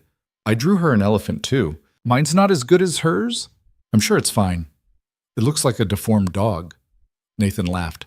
She won't care. Their drinks arrived. Lily had apparently given up on maintaining principles because she ordered the second most expensive wine on the menu. Nathan noticed but didn't comment. So, Lily said, week 3. We're practically in a relationship. Is that what this is? I have no idea. What do you think it is? Nathan considered. 2 people having dinner and trying not to screw it up. Romantic. I'm not trying to be romantic. Good. Because you're terrible at it. Caroline used to say that too. Lily smiled. She wasn't wrong. Remember when you tried to surprise her for your anniversary and accidentally booked the restaurant for the wrong night? In my defense, I was working on a major deadline. You were always working on a major deadline. Fair point. They fell into easier conversation than the previous weeks. Talking about Caroline felt less like stepping on landmines now, more like sharing memories of someone they both loved instead of competing over who had the right to grieve. She would have loved seeing Emma grow up, Lily said. Would have been one of those moms at every school event with a camera. Taking 1,000 pictures and posting none of them because she could never decide which ones were best. Oh my God, yes. Her phone was full of almost identical shots. I still have some of them. Couldn't bring myself to delete her photos. Lily's expression softened. That's really sweet. Or pathetic. Hard to say. It's sweet. They ordered food. Nathan was starting to recognize the menu, which said something about how often they'd been here. Can I ask you something? Lily said while they waited. Sure. Why haven't you dated? In 5 years. It can't just be because you're busy. Nathan turned his glass in circles. Honestly, I didn't think I was allowed to. Allowed? Caroline died and I became that guy. Young widower with a baby. Everyone had opinions about when it would be appropriate to move on. Too soon and I didn't really love her. too late, and I wasn't thinking about Emma's needs, so I just didn't. That's a terrible reason. Yeah, but it was easier than dealing with people's judgments. What people? Everyone. Caroline's parents, our friends, random strangers who felt entitled to comment on my life because I was some kind of tragic figure. Nathan felt old frustration rising. You know how many women approached me at the funeral, at my wife's actual funeral, offering to help with the baby or be there if I needed someone to talk to? Lily's eyes widened. That's disgusting. It was practical. Some of them meant well. Others were just opportunistic. Either way, it made me feel like Caroline was barely cold and people were already trying to replace her. So you shut down. So I shut down. Lily was quiet for a moment. I get that. After I left, people kept asking if I was okay, if I needed anything, and all I could think was that if I accepted help, I'd have to explain why I needed it, and explaining meant admitting I'd failed, that I couldn't handle losing my best friend without completely falling apart. You didn't fail, didn't I? I dropped out of school, lost my apartment, ended up couch surfing for 6 months while I worked retail jobs that barely paid enough to eat. That's not failure. That's survival. It didn't feel like survival. It felt like drowning in slow motion. Nathan reached across the table without thinking, covered her hand with his. You made it through. That counts. Lily looked at their hands, didn't pull away. So did you. Barely. Still counts. They sat like that for a moment. The contact felt significant, more intimate than anything they'd done in 3 weeks of dinners. Lily pulled back gently. Sorry, that was... Don't apologize. I just don't want to make this weird. Little late for that. She laughed. True. Their food arrived. They ate and talked about easier things. Lily's terrible boss who kept scheduling her for opening shifts after closing shifts. Nathan's daughter deciding she wanted to be a marine biologist this week instead of an astronaut. Normal things. Comfortable things. I did the stress test, Nathan said at some point. And I'm apparently in terrible shape for 32. Shocking. The doctor wants me to do cardiac rehab and therapy and eat vegetables. Are you going to? The rehab, yeah, I actually scheduled it. Progress. The therapy, I don't know, seems like a lot. Lily set down her fork. Nathan, your heart stopped. You work yourself into the ground. You barely sleep. You're raising a kid alone while running a billion-dollar company. You need therapy. I'm fine. You're not fine. Neither am I. That's okay. But pretending we're fine doesn't make it true. Are you in therapy? I was. Had to stop when my insurance changed and I couldn't afford it anymore. But yeah, I was seeing someone for a year after everything. Did it help? Sometimes. When I actually showed up and didn't spend the whole hour lying about being okay. Lily smiled ruefully. Turns out therapy only works if you're honest. Sounds terrible. It is, but it's also kind of necessary if you want to be a functional human. Nathan considered this. He'd avoided therapy for 5 years using every excuse available. Too busy. Don't need it. Can handle it myself. But sitting here with Lily, who'd clearly done her own work and was still struggling, but at least struggling honestly, made him wonder if maybe he'd been wrong. I'll think about it, he said. That's more than you were willing to say last week. Yeah, I'm evolving. It's very slow. I'll take slow over never. They finished dinner. The server cleared their plates and brought coffee. Nathan noticed they'd been there for almost 2 hours. It felt like 20 minutes. Can I ask you something now? Nathan said. Fair's fair. Why did you agree to this? The first dinner, I get it. Marcus ambushed both of us. But you came back twice. Why? Lily traced the rim of her coffee cup. Honestly, I was lonely. Am lonely. And seeing you that first night, as awful as it was, reminded me that I used to have people. Used to be part of something bigger than just surviving day to day. That's depressing. It's true, though. I've spent 5 years keeping everyone at a distance because it was easier than risking getting hurt again. But easier isn't better. It's just emptier. So this is about not being lonely? Partially, but also... She looked up, met his eyes. Also, I missed you. Not romantic missed. I don't even know you well enough for that. But I missed having someone who understood. Who knew Caroline? Who gets what it's like to have this giant hole in your life that everyone expects you to just get over? Nathan felt that in his chest. Yeah, I get that. And maybe that's selfish, using you to feel less alone. But you're using me too, right? To feel something other than numb? Probably. So we're using each other. How healthy? Very. They both smiled at the absurdity. The server brought the check. Nathan paid. They walked out to the parking lot under a sky that was threatening rain. Want a ride? Nathan asked. If you're offering. They got in the car. Nathan started the engine but didn't pull out of the parking lot yet. Can I tell you something? He said. Sure. I'm scared I'm going to screw this up. Whatever this is, I'm going to work too much or say the wrong thing or push too hard and you're going to disappear again. Lily was quiet for a moment. I'm scared of the same thing. That I'll get overwhelmed or feel like I'm not good enough for your life or panic and run like I always do. So we're both scared, terrified. Great foundation for a friendship. The best. Nathan pulled out of the parking lot, started the familiar drive to Riverside. They were quiet for a while, but it felt comfortable, like they'd said the hard things and now could just exist. Halfway there, Lily spoke. Emma asked if she could meet me, didn't she? Nathan glanced over. How did you know?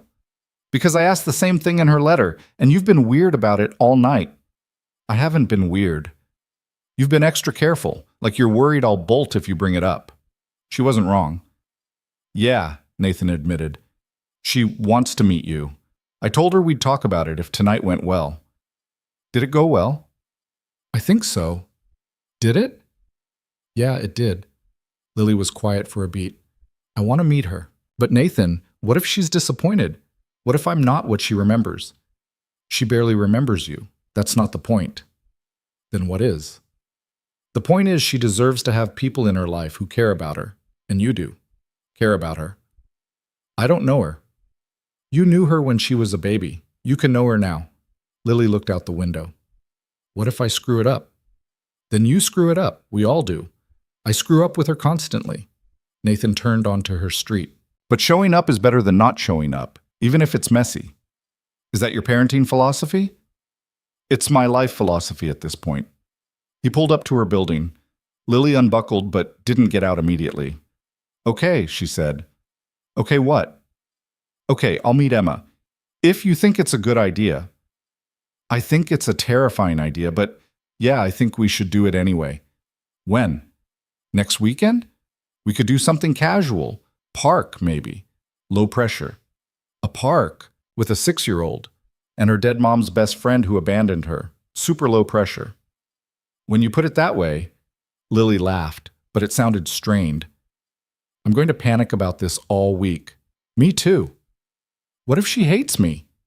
She won't hate you. You don't know that. She wrote you a letter with a drawing of an elephant. She's predisposed to like you. Lily took a shaky breath. Okay. Next Saturday, park. I'll be there. You sure? No, but I'm doing it anyway. She got out of the car, then leaned back in. Nathan? Yeah? Thank you for this, for letting me back into your life even though I don't deserve it. You deserve it. I really don't. But I'm grateful anyway. She closed the door and walked to her building.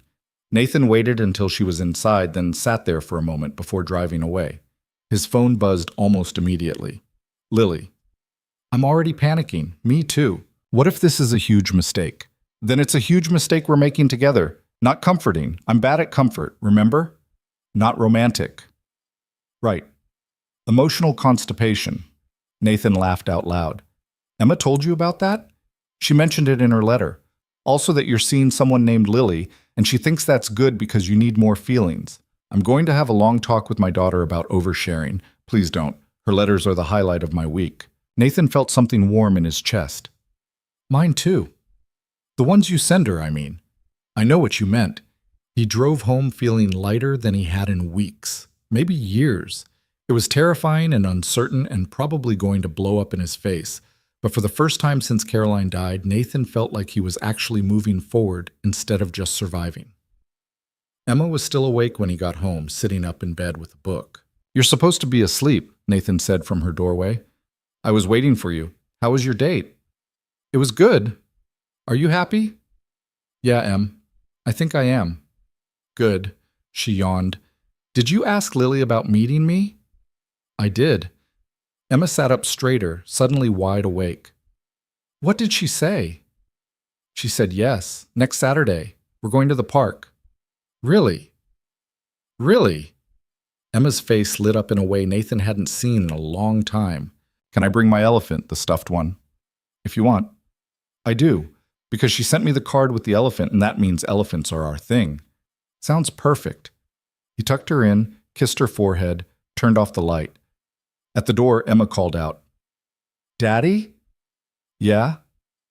I'm glad Lily came back. Nathan felt his throat tighten. Me too, sweetheart. Me too. He went to his own room, lay in bed staring at the ceiling, and thought about all the ways next Saturday could go wrong. Emma could be disappointed. Lily could panic and not show up. The whole thing could be awkward and terrible and traumatize everyone involved. But it could also be okay. Maybe even good. His phone buzzed one more time. Lily, still panicking, but also kind of excited. Is that weird? Not weird. I'm feeling the same way. Okay, good. I'm going to try to sleep now and not spiral. Good luck with that. You too. Nathan put his phone down and closed his eyes. For the first time in 5 years, he fell asleep thinking about the future instead of the past. And even though he was terrified, even though this whole thing could fall apart, he couldn't quite bring himself to regret it. His heart had stopped 2 weeks ago.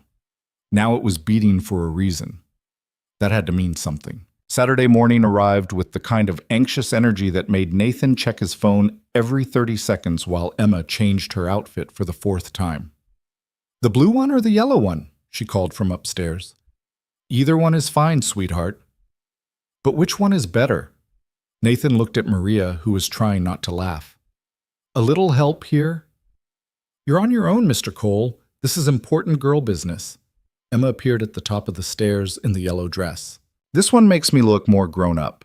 You look beautiful. That's not what I asked. She disappeared back into her room. Nathan's phone buzzed. Lily, I'm having a crisis. What do you bring to meet a 6-year-old? Flowers seem weird. Candy feels like I'm bribing her. A toy is too much pressure. He typed back, just bring yourself. She's more nervous than you are. Impossible. I've changed clothes 6 times. Emma's on number 4. You're winning. This isn't a competition. Everything's a competition if you're anxious enough. A pause, then. Fair point. Still panicking, though. Me too. See you at the park in an hour. Emma came downstairs in the blue dress, carrying her stuffed elephant and a small bag with things she'd deemed essential for the outing. Nathan didn't ask what was in it. He'd learned that some mysteries were better left unsolved. Ready? He asked. Are you? No, but we're going anyway. Emma took his hand. It's okay to be nervous, Daddy. Maria says nervous just means you care about something. Maria says a lot of things. She's usually right, though. They drove to Riverside Park, which Nathan had chosen specifically because it was closer to Lily's apartment. Neutral territory, but on her side of the city. It felt important somehow.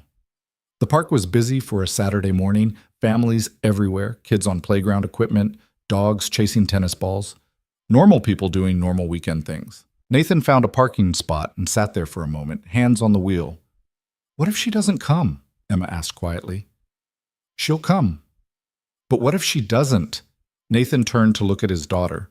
Then we'll have a nice day at the park, just the 2 of us, okay? Emma nodded, but she looked worried. She clutched her elephant tighter. They got out of the car and walked toward the playground. Nathan kept scanning the area, looking for Lily, trying not to seem too obvious about it. His phone buzzed. Lily, I'm here. By the big oak tree near the swings, wearing a green jacket and actively dying of anxiety. Nathan looked over and spotted her. She was standing exactly where she said, hands in her pockets, looking like she might bolt at any second. There she is, he told Emma.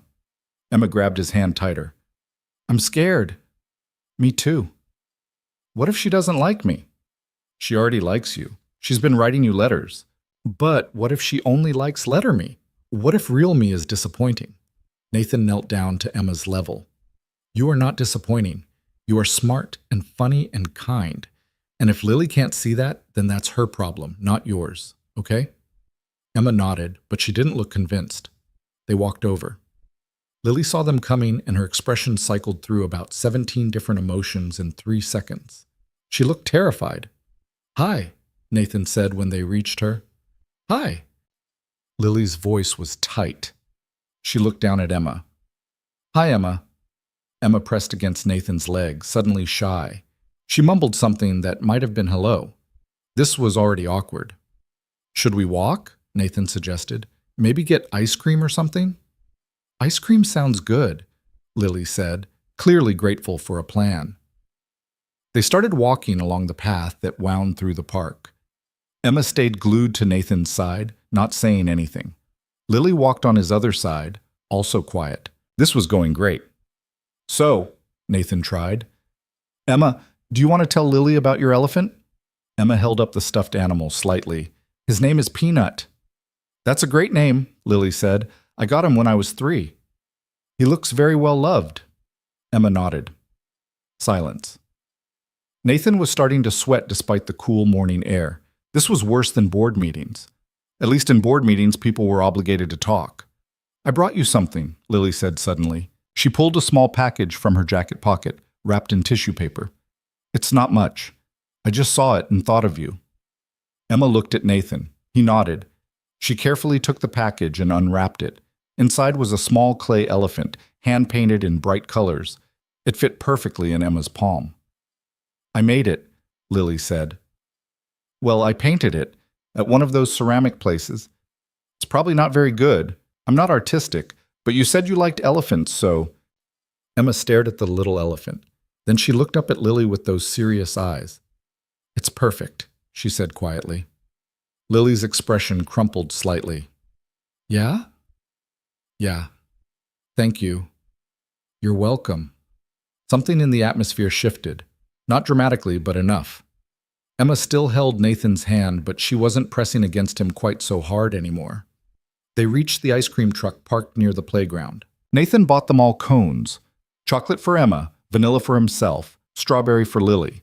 They sat at a picnic table and ate in slightly less awkward silence. "Your dad tells me you want to learn guitar," Lily said after a minute. Emma perked up. "Yeah, I decided piano was too hard." "Guitar's pretty hard too." "I know, but it looks cooler." Lily smiled. "That's fair. I tried to learn guitar once, gave up after 2 weeks because my fingers hurt too much." "Really?" "Really. I was terrible at it." Emma seemed to consider this. "Daddy says you were in law school." "I was. I didn't finish, though." "Why not?" Nathan tensed, but Lily handled it smoothly. Life got complicated. Sometimes that happens. "Oh." Emma licked her ice cream. "Are you sad about it?" "Sometimes, but I'm okay now." "Good." They finished their ice cream. Emma asked if she could go play on the swings. Nathan said yes, and they walked over to the playground area. Emma ran ahead, already spotting other kids to play with. Nathan and Lily sat on a bench watching her. "That wasn't as terrible as I thought it would be," Lily said. "The bar was pretty low. Still, she doesn't hate me." "Told you she wouldn't." Lily watched Emma climb onto the swing set. She looks so much like Caroline, the way she tilts her head when she's thinking. The serious expression. "Yeah." "Does it hurt seeing Caroline in her?" Nathan thought about it. "Used to. Now it's more bittersweet, like Caroline's still here in pieces." "That's a nice way to look at it." They sat in comfortable silence for a while. Emma was swinging high, laughing with a girl around her age. She looked happy, carefree in the way kids could be when they weren't worried about their dad's heart, or dead moms, or complicated adult emotions. "Can I ask you something?" Lily said. "Sure." What happens after this? We've been doing these dinners, and now this, and I keep waiting for you to tell me what you want from me." Nathan turned to look at her. "What do you mean?" "I mean, are we friends? Are we dating? Are we two people who shared trauma and are using each other as emotional support animals? I don't know what this is, and it's making me crazy." "I don't know either." "That's not helpful." "I know." Nathan ran his hand through his hair. "Honestly, I'm just doing what feels right and trying not to overthink it. I'm incapable of not overthinking things." "I've noticed." Lily smiled despite herself. So what feels right? This, sitting here, watching Emma play, talking to you? It feels more right than anything has in 5 years. That's not really an answer. It's the only one I have. Lily was quiet for a moment. I like you, I think. I'm not sure if it's romantic-like or just friend-like or trauma bonding-like, but I like spending time with you, and I like that you let me be a mess without trying to fix me. I like you too, and I have no idea what kind of like it is either. We're terrible at this. The worst. Emma ran over, breathless and excited. Daddy, can I show Lily my trick? What trick? The one where I jump off the swing. Absolutely not. But Daddy, you'll break your leg. Then I'll have to explain to Maria how I let you break your leg, and she'll give me that look that makes me feel like I'm 6. Emma giggled. She does have that look. She really does, Lily agreed. Fine, no jumping. Emma grabbed Lily's hand without warning. Come push me on the swings? Lily looked startled. Then she smiled. Okay. Nathan watched them walk back to the swing set together. Emma chattering about something, Lily listening and nodding. It looked natural, easy, like maybe this wasn't going to be the disaster he'd been bracing for. His phone buzzed. Marcus? How's the big meeting going? Better than expected. She brought Emma a ceramic elephant. That's adorable. I'm a matchmaking genius. You're an idiot who got lucky. I'll take it. Dinner at my place next Friday? You can bring both of them. Absolutely not. I'm not ready for group settings. You're never ready for anything. That's why I decide for you. Nathan put his phone away before Marcus could volunteer him for anything else. Lily pushed Emma on the swings for a solid 15 minutes. When they came back, Emma was flushed and happy. Lily's really good at pushing, she announced. I had practice, Lily said. I used to push you when you were little. Emma's eyes went wide. Really? Really? You used to squeal every time you went high. I still do that. I noticed. They stayed at the park for another hour. Emma showed Lily the monkey bars, the slide, the weird climbing thing that looked vaguely dangerous. Lily gamely tried everything, even though she was clearly not dressed for playground equipment. Eventually, Emma started to tire. The sugar crash from ice cream was setting in. Should we head out? Nathan suggested. Emma nodded, then looked at Lily. Can you come over? To our house? Nathan's brain short-circuited. That was not part of the plan. Oh, Lily said, equally caught off guard. I don't want to impose. You wouldn't be imposing, Emma said seriously. We have a really big house and Daddy's there all alone most of the time except for me and Maria. You could see my room and my elephant collection. Lily looked at Nathan, clearly asking for help. You don't have to, Nathan said quickly. Emma, Lily might have other plans. I don't actually, Lily admitted, have other plans, but if it's too much, please? Emma pulled out the big eyes. The ones that Nathan had never successfully resisted. He looked at Lily. She looked uncertain but not entirely opposed. If you want to, he said. No pressure. Lily took a breath. Okay, yeah, I'd like that. Emma cheered. The drive back to Nathan's house was surreal. Emma talked the entire time from the back seat, pointing out landmarks and telling Lily stories about school and her friends and everything else that popped into her 6-year-old brain. Lily listened and responded and seemed genuinely interested. Nathan focused on driving and tried not to panic about Lily seeing his house. It was one thing to meet at neutral restaurants, another to invite her into his actual life. They pulled up to the house. Lily went very quiet. This is where you live? She asked. Yeah. Nathan, this is a mansion. It's just a house. It has a gate and a circular driveway. And is that a fountain? Technically, it's a water feature. That's a fountain. Emma unbuckled herself. Come on, I'll show you my room. She dragged Lily out of the car before Nathan could warn her about the overwhelming wealth on display. He followed them inside, seeing his house through Lily's eyes. The marble foyer, the ridiculous chandelier, the art that cost more than most people made in a year. It was too much. He knew it was too much. But it was also just where he lived. Maria appeared from the kitchen. Oh, hello. Maria, this is Lily, Nathan said. Lily, this is Maria, our nanny. The one who told Emma I'm emotionally constipated, he added under his breath. Lily tried not to laugh. Maria extended her hand with a warm smile. Lovely to meet you properly. Emma's been talking about you all week. All good things, I hope. Mostly confusion about whether you're Daddy's girlfriend, Maria said cheerfully. Maria, Nathan started. What? She has. It's natural curiosity. Lily looked amused. I like her. Everyone does. She's shameless. Maria beamed. I'll make some coffee. You two look like you need it. She disappeared back into the kitchen. Emma grabbed Lily's hand again. My room is upstairs. Come on. Nathan followed them up. Emma's room was an explosion of color and personality. Artwork on the walls, books everywhere, the abandoned keyboard in one corner, and a small guitar that Nathan had bought her last week in the other. This is Peanut's family, Emma said, showing Lily an entire shelf of elephant figurines and stuffed animals. This one's from Mommy. She got it before I was born. Lily picked up the elephant carefully. It was worn, well-loved, obviously old. Your mom bought this? Daddy says she saw it in a store and knew she had to get it for me, even though I wasn't born yet. That sounds like something she'd do. Lily's voice was soft. She was always buying things for people she loved. Do you miss her? The question was so direct, so innocent. Lily looked at Emma with shiny eyes. Every day? Me too, even though I don't really remember her that well. That's okay. I remember her enough for both of us, and your dad does too. Emma seemed satisfied with this. She showed Lily the rest of her room, narrating every important detail. The rock collection, the art supplies, the closet full of dress-up clothes. Nathan leaned against the door frame, watching. This should feel weird. Lily and Emma's room, talking about Caroline being part of their life. But it didn't. It felt right in a way he couldn't quite explain. Maria appeared with coffee. Kitchen's too formal. I put it in the living room.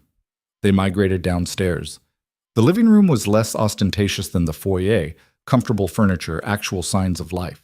Emma immediately pulled out her guitar. I'm going to play you my song, she announced. You learned a whole song already? Lily asked. Well, 3 chords, but my teacher says that's enough for lots of songs. She proceeded to play something that was technically 3 chords, but not technically a song.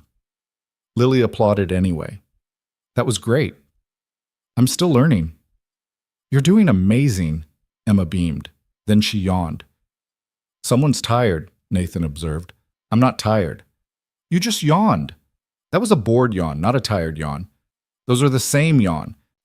Emma was definitely fading. The park, the ice cream, the excitement, it was all catching up with her. Why don't you go rest for a bit, Nathan suggested. Lily and I will be here. But what if Lily leaves? I won't leave without saying goodbye, Lily promised. I learned that lesson. Emma considered this. Okay, but just for a little bit. She went upstairs. They heard her bedroom door close. Nathan and Lily sat on opposite ends of the couch with their coffee. The house was quiet except for the distant sound of Maria doing something in the kitchen. Your house is insane, Lily said. I know. I mean, I knew you were rich, but this is... She gestured around. This is a different level. It's too much. I bought it thinking Emma needed space to grow, but really it's just empty most of the time. Seems lonely. It is. Lily looked at him over her coffee mug. Thank you for today, for letting me meet Emma, for bringing me here. I know it wasn't easy. Thank you for coming, for not running away. I thought about it several times. I know, I could tell. She smiled. Am I that obvious? You get this look, like you're calculating the nearest exit. I do that. Lily set down her mug. But I'm glad I stayed. Emma's wonderful. You're doing a good job with her. I'm doing an adequate job at best. Stop that. You're there. You care. You're trying. That's more than a lot of kids get. Nathan wanted to argue, but the look on her face said she knew what she was talking about. Her own childhood hadn't been easy. He remembered Caroline mentioning it once or twice. Something about a father who left and a mother who checked out emotionally. What happens now? Nathan asked. You already asked me that at the park. You didn't really answer. Because I don't know. Lily tucked her feet under her. I like this. Being here, knowing Emma, spending time with you, but I'm also terrified of what it means. Why? Because I'm not part of your world, Nathan. This house, your life, your success. I don't fit into any of it. You fit into the parts that matter. Like what? Like Emma liking you. Like me actually wanting to come home instead of staying at the office until midnight. Like feeling less alone. Lily looked at him for a long moment. You're not as emotionally constipated as Maria thinks. High praise. I'm serious. You're actually pretty good at saying what you mean. Years of practice at board meetings. I don't think it's that. She leaned forward slightly. I think you're just honest when it matters. Nathan felt something shift in the air between them. Not dramatic, just different. Like they were finally saying the things they'd been dancing around for weeks. I want you in my life, he said. However that looks. Friend, more than friend, whatever. I just don't want you to disappear again. I don't want to disappear either. But Nathan, I need you to understand something. I can't be Caroline for you. Or for Emma. I'm not her replacement.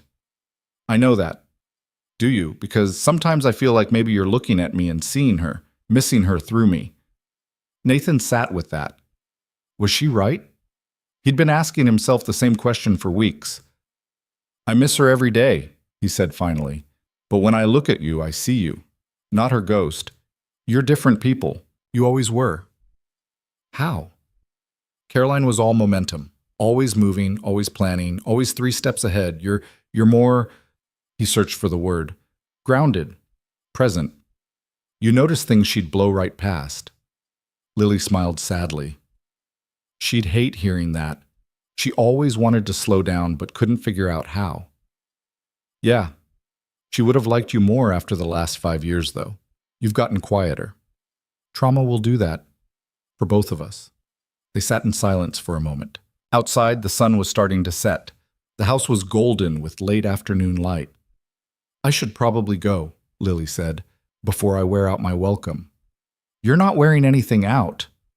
Still, Emma's resting and I don't want to intrude on your evening. Nathan wanted to argue but couldn't find a good reason to make her stay. Let me drive you. It's fine. I can take a rideshare. Lily. Nathan. I'm driving you. Stop arguing. She smiled. Okay. They went upstairs to tell Emma goodbye. She was in her room, not quite asleep but close. She sat up when they came in. You're leaving? I need to get home, Lily said. But I had a really nice time today. Me too. Emma got out of bed and hugged Lily without warning. Can you come back? Lily hugged her back, looking surprised and touched. If your dad says it's okay. Daddy always says okay to the things I really want. Then probably yes. Emma released her and climbed back into bed. Bye, Lily. Bye, Emma. They drove to Riverside with the radio playing quietly. Lily looked out the window, lost in thought. What are you thinking about? Nathan asked. How different my life would be if I'd made different choices 5 years ago. Like what? Like asking for help instead of running. Like staying instead of leaving. Like believing people when they said they cared about me. You can't change the past. I know, but I can try not to make the same mistakes again. Nathan pulled up to her building. Lily unbuckled but didn't get out immediately. Thank you for today, she said. Really, it meant a lot. Same time next week? The restaurant? Actually, Lily hesitated. What if we did something different? Not a restaurant, maybe just a walk or something. Less pressure. I'd like that. Okay, I'll text you. She got out of the car, then leaned back in. Nathan? Yeah? I'm trying. With this. With us. With Emma. I'm really trying not to mess it up. I know, me too. Good, she smiled. See you next week. She walked to her building and Nathan drove home feeling like maybe, possibly, this whole thing wasn't going to implode after all. Emma was asleep when he got back. Maria was in the kitchen making dinner. So, she said when Nathan walked in. That went well? Were you spying? I prefer the term observing from a respectful distance. That's spying, Maria shrugged. She's good with Emma, and good for you. It's complicated. Everything worth having is complicated. She handed him a plate. Eat something. You've been running on coffee and anxiety all day. Nathan took the plate. Thanks, Maria. That's what I'm here for. Well, that and preventing you from emotionally constipating yourself to death. Can we please retire that phrase? Not until you go to therapy. You're relentless. It's a gift. Nathan ate dinners in the kitchen while Maria cleaned up. His phone buzzed. Lily, Emma's wonderful. You've done an amazing job with her. She liked you too. Pretty sure you're her new favorite person. I doubt that. But I'll take second place. You're selling yourself short. Maybe. Still getting used to the idea that people might actually want me around. I want you around. There was a long pause. Then, I'm starting to believe that. Nathan smiled at his phone like an idiot. Maria noticed and smirked but had the good sense not to comment. The rest of the week passed in a blur of work, and Emma, and constant text messages with Lily. Nothing deep, just small things. Pictures of her coffee shop, updates on Emma's guitar lessons, complaints about Nathan's insane work hours, jokes about Maria's running commentary on his emotional state. It felt comfortable, natural, like they were building something without having to define exactly what it was. Friday night, Emma was getting ready for bed when she asked the question Nathan had been waiting for. Is Lily your girlfriend now? I don't know. We're figuring it out. Do you like her? Yeah, I do. Like her? Or friend like her? Nathan sat on the edge of her bed. Honest answer? I'm not sure yet. But I like spending time with her, and I like that she makes me happy. Emma considered this with her usual seriousness. Do you think Mommy would be okay with it? The question hit harder than Nathan expected. Yeah, sweetheart. I think she would. How do you know? Because your mom loved me, and she'd want me to be happy, just like I'd want her to be happy if things were reversed. That makes sense. Emma yawned. I like Lily. She's nice, and she remembered about the elephants. She did. Can we see her again soon? Yeah, we're meeting up tomorrow. Can I come? Not this time. But soon, okay? Emma nodded, already half asleep. Nathan kissed her forehead and turned out the light. Saturday afternoon, he met Lily at a park on the north side of the city. Different from last week, bigger, less crowded. She was sitting on a bench when he arrived, wearing jeans and a sweater, looking more relaxed than he'd seen her in weeks. Hi, she said when he sat down. Hi. They started walking the trail that wound through the park. It was a perfect fall day, cool, but not cold, leaves changing colors, the kind of weather that made you glad to be alive.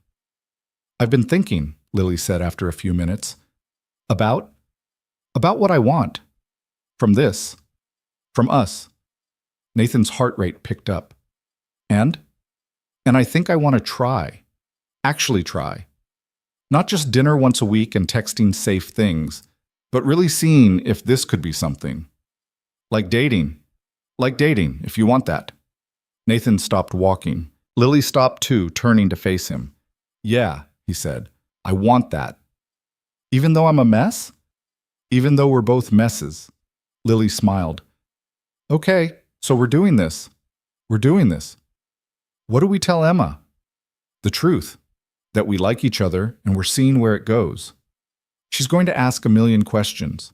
Definitely. And Maria's going to have opinions. Without a doubt. Lily stepped closer. And your friends will have thoughts. And people will wonder why a billionaire is dating a coffee shop manager. And it's going to be complicated and messy and probably hard. Probably. Are you ready for that? Nathan reached out, took her hand. No, but I want to try anyway. Lily looked at their joined hands. Me too. They started walking again, hands still linked, and it felt like something had fundamentally shifted. Like they'd finally stopped fighting against whatever this was and decided to let it happen. Can I ask you something? Nathan said. Sure. What made you decide to try this? Lily was quiet for a moment. Emma. And watching you with her, and realizing that you're not just successful or rich or any of that surface stuff. You're a good person who's trying really hard to do right by the people you love. And I thought, maybe I could be one of those people. Maybe I could let myself be loved instead of running away from it. That's a lot of pressure. You already said that, at the restaurant. It's still true. I know. But I think maybe you're worth the pressure, and maybe I am too. Nathan squeezed her hand. You definitely are. They walked until the sun started setting, talking about everything and nothing. The future felt less terrifying than it had in years. Still uncertain, still complicated, but possible in a way it hadn't been before. When Nathan dropped Lily off at her apartment, she kissed him on the cheek before getting out of the car. "See you next week," she said. "Looking forward to it." "Me too." She walked to her building, turned to wave before going inside. Nathan sat there for a moment, touching his cheek where she'd kissed him, feeling something that might have been hope. His heart had stopped 3 weeks ago. Now it was beating steady and strong. For Emma. For Lily. For the life he was finally letting himself build instead of just survive. It wasn't perfect. It wasn't easy. But it was real. And after 5 years of going through the motions, real was exactly what he needed. 3 months changed everything and nothing at all. Nathan still worked too much, though he'd cut back to 50-hour weeks instead of 70. Emma still changed her mind about her interests every other Tuesday. Maria still offered unsolicited commentary on everyone's emotional state. And Lily still showed up to their dates in thrift store clothes that she refused to let Nathan replace. But the house felt less empty now. The silence less oppressive. The future less like something to survive and more like something to actually live. Lily had dinner with them twice a week. Sometimes at the house, sometimes at cheap restaurants she insisted on choosing because not everywhere needs to have cloth napkins, Nathan. Emma adored her. Maria approved, which carried more weight than Nathan wanted to admit. And slowly, carefully, they were building something that felt real. It wasn't perfect. Nothing ever was. "You're doing it again," Lily said one Tuesday evening. They were in Nathan's kitchen, his actual kitchen, not a restaurant, while Emma did homework at the table and Maria pretended not to eavesdrop from the living room. "Doing what?" "That thing where you check your phone every 3 minutes like the company will implode if you're not watching." Nathan looked down at his phone, caught. "I'm just being a workaholic. I know." Lily took the phone from his hand and set it on the counter. "Dinner first, crisis management later." "What if it's actually a crisis?" "Then James will handle it. That's literally his job." "But, Nathan," she turned to face him fully, "we've talked about this. You can't keep living like work is the only thing that matters." "I don't." "You do. And I get it. Work is safe. Work makes sense. Work doesn't require you to feel things. But you promised you'd try." She was right. He hated that she was right. "I am trying," he said. "Try harder." Emma looked up from her homework. "Lily's right, Daddy. You promised. You're supposed to be on my side." "I'm on the side of you not dying from a heart attack," Maria called from the living room. "The child makes an excellent point." "Everyone in this house is against me," Nathan muttered. Lily kissed his cheek. "We're for you, not against you. There's a difference." They ate dinner, actual homemade food that Lily had taught Nathan to cook because you can't live on takeout forever. And Nathan managed to not check his phone until after dessert. Progress. Later, after Emma went to bed and Maria retreated to her room, Nathan and Lily sat in the living room with wine. Well, Lily had wine. Nathan had switched to water after his cardiologist had made pointed comments about alcohol consumption. "How's the therapy going?" Lily asked. Nathan had started sessions 2 months ago, after Lily had basically dragged him to the first appointment. He'd been skeptical, resistant, convinced it was a waste of time. He'd been wrong. "It's fine," he said. "That's not an answer. It's helpful sometimes. When I actually talk instead of deflecting. Which is how often?" "Getting better." Lily smiled. "I'm proud of you." "For what? Going to therapy? That's basic adulting." "For trying to be better. That's not basic. That's hard." Nathan looked at her, really looked. She'd changed too over the last 3 months. Still wore the same thrift store style, still worked at the coffee shop, still refused his money. But she'd gained weight in a healthy way, the kind that came from not skipping meals or living on stress. Her eyes were brighter. Her smile came easier. "You're staring," she said. "You're pretty. That's the wine talking. I'm drinking water. Then you're delirious." "Probably." She laughed and moved closer on the couch. They'd been taking things slow, painfully slow by normal standards. Kissing, yes, but nothing beyond that. Both of them too aware of the complicated history, the grief, The way this relationship was built on trauma and loss, and the ghost of a woman they both loved. "Can I ask you something?" Lily said. "Always." "Do you ever feel guilty? About us?" Nathan had been waiting for this question. "Sometimes. Do you?" "All the time." She turned her wine glass in circles. "Like I'm betraying Caroline by being with you, or like I'm using her death as an excuse to have something I wanted but couldn't have when she was alive." "Did you want it? When she was alive?" Lily was quiet for a long moment. "I don't know, maybe. There were moments where I'd see you two together and wonder what it would be like, but I never would have acted on it. She was my best friend. And now? Now she's gone, and we're here, and I still feel like we're doing something wrong even though I know we're not." Nathan reached for her hand. "My therapist says grief doesn't have an expiration date, that there's no timeline for moving on, that loving someone new doesn't mean you love the first person less." "Your therapist sounds smart." "She is. Annoyingly so." "Do you believe her?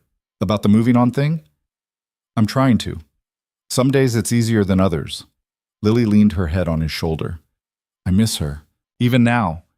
Even while I'm sitting here with you being happy, I still miss her." "Me too." They sat like that for a while, missing Caroline together. It had become its own kind of intimacy, being able to grieve the same person while building something new. "Emma asked me something today," Lily said eventually. "What?" "If I was going to be her new mom." Nathan tensed. "What did you say?" "I told her no, that I could never replace her mom, but that I could be someone who loved her and was there for her if she wanted that." "What did she say?" "She said okay. Then she asked if that meant you were my boyfriend now." "And?" "I told her yes. Was that okay?" Nathan smiled. "Yeah, that was okay." "Good, because she's already planned our wedding." "She what?" "I'm wearing a purple dress, apparently. You're wearing a tux. There will be elephants." "Live elephants?" She wasn't specific on that point. Nathan laughed. "Of course she's planning our wedding. She's been planning everything else in my life. She's a born manager. Wonder where she gets that." "Definitely Caroline. I'm terrible at managing anything that isn't work." Lily sat up to look at him. "You're managing this pretty well." "This?" "Us. Emma. Your life. You're doing better than you think." "I'm still a mess." "We all are. But you're a mess who's trying. That counts." Nathan kissed her then, soft and slow and full of all the things he didn't know how to say. She kissed him back, her hand coming up to cup his face. When they pulled apart, she was smiling. "What?" he asked. "Just thinking about how 3 months ago I thought I'd never see you again. And now you're here. We're here. It's weird." "Good weird or bad weird?" "Good weird. Definitely good weird." The weeks rolled on. Summer arrived, bringing heat and Emma's school break and logistics that required actual planning. Nathan took 2 weeks off, actual time off, not working from home while pretending to be on vacation, and they rented a house at the beach. All of them.